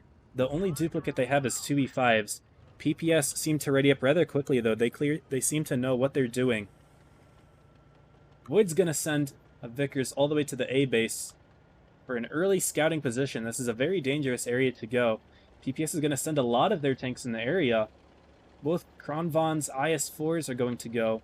A quick spot, though. Don't really know what lit up that mouse. Holy cow. That was some early spotting. What could have done that? Did the Vickers do it all the way from over there? That's insane if true. Lots of tanks from PPS being lit up. NA230 doing a fantastic job relaying information to Team Void. And while PPS will get on the A base rather quickly, Void is going to know that C is a free capture. And they have a better hold on the town, in my opinion, so they could make a play in it as well. PPS will get the base first, although Void does step in quicker. 3 tanks grabbing the base from Team A. Or grabbing base A means that Team PPS will have the cap advantage. And even though it's only by a few points, it does mean that Void will either need to make a capture play or a kill in order to get the point advantage here. As we guys saw that last game, sometimes it comes down to the last 5 points. Every single shot matters. This is game 5. Winner takes it. And although neither team will be eliminated today... Ooh, big hit into Devil in a new dress. I don't see what happened there. He must have peeked out a little bit too far. Maybe got double tapped by the mouse. War Machine as well. What's going on? Oh, Karma as well putting shots in. He could get rushed down here. J-Top putting in another one. Devil in a new dress off to an early disadvantage here. He's going to take another from Karma. Karma could load another in. Is he going to take down Devil in a new dress right away? Needs a high roll. It's not going to go in.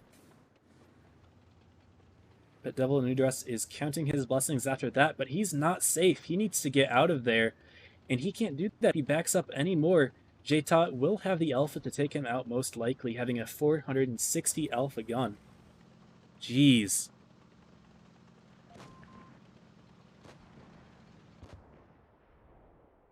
Devil in a New Dress does go down.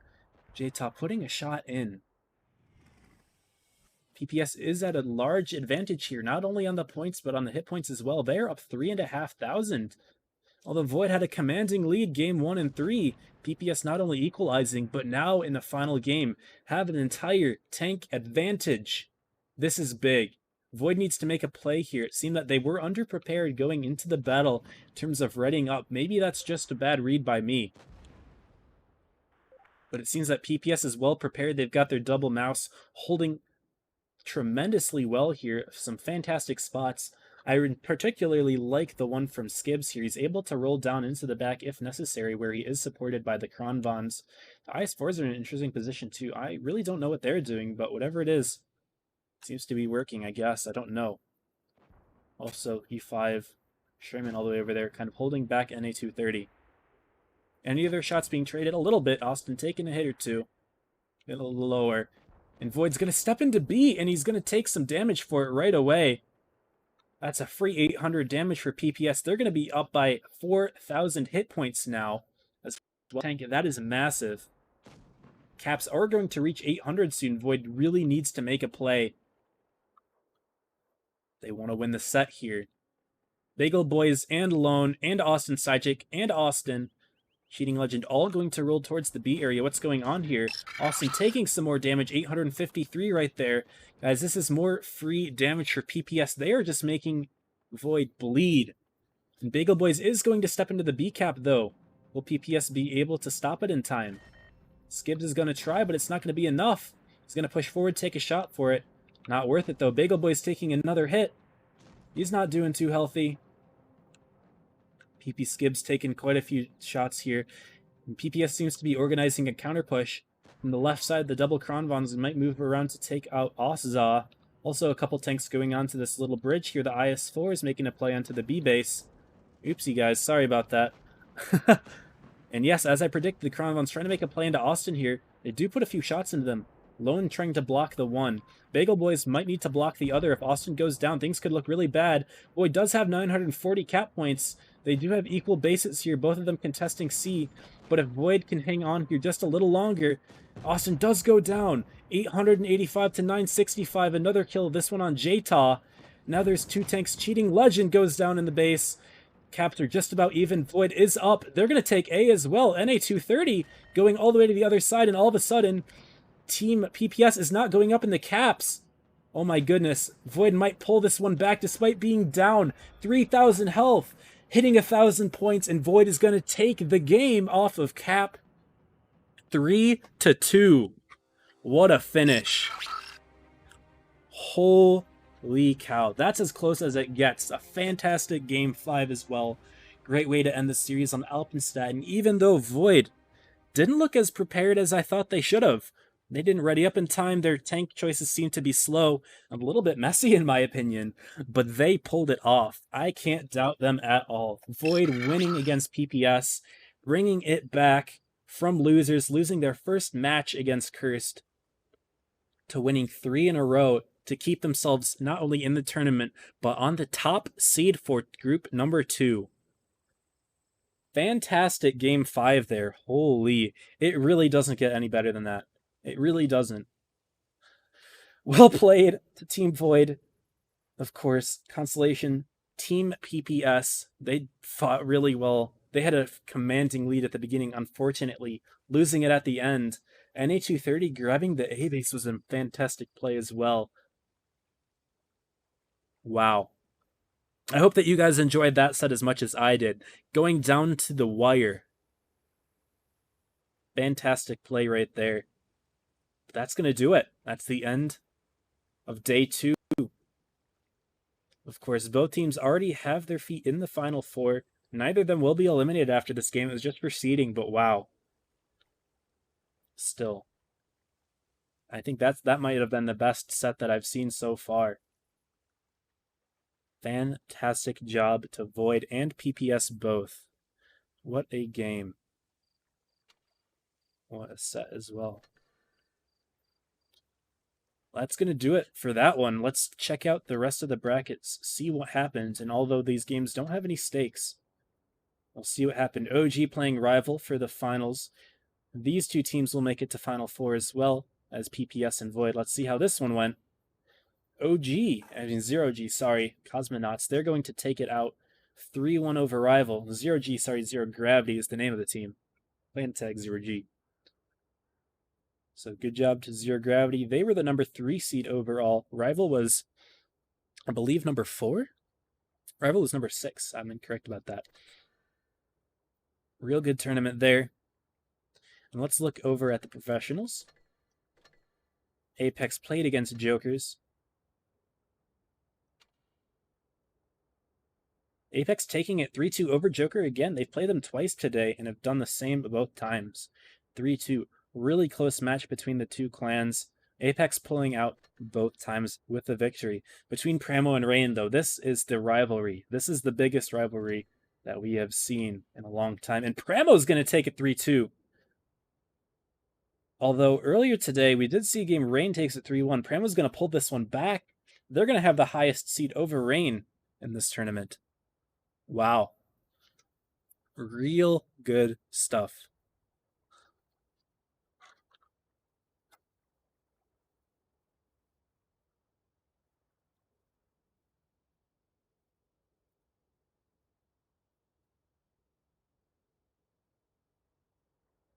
Wow. All right. I think that is where I call it momentarily here. That was a lot of fun. What a fantastic ending to the stream. Again, all of this will be up on YouTube with after 24 hours. That's my agreement with Twitch. I have to wait 24 hours before uploading to any other site. But all this stuff will be posted on YouTube. You'll be able to watch it back. What an amazing game. My goodness. But yep, that's the end of this stream. Everybody, as always, make sure to join my Discord to be updated. I will be pinging at everyone for the next 3 days. Hope to see you guys in here more. It was a lot of fun today. Hope to see you guys back tomorrow for day 3. I don't know who I'm watching, but I'm excited for it anyway. Everyone, as always, stay safe and happy tanking.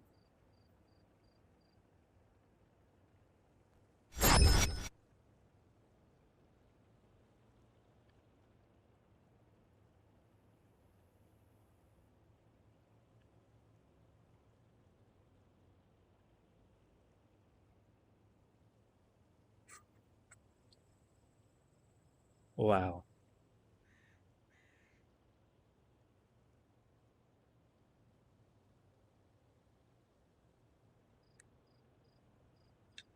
Stay safe, happy tanking.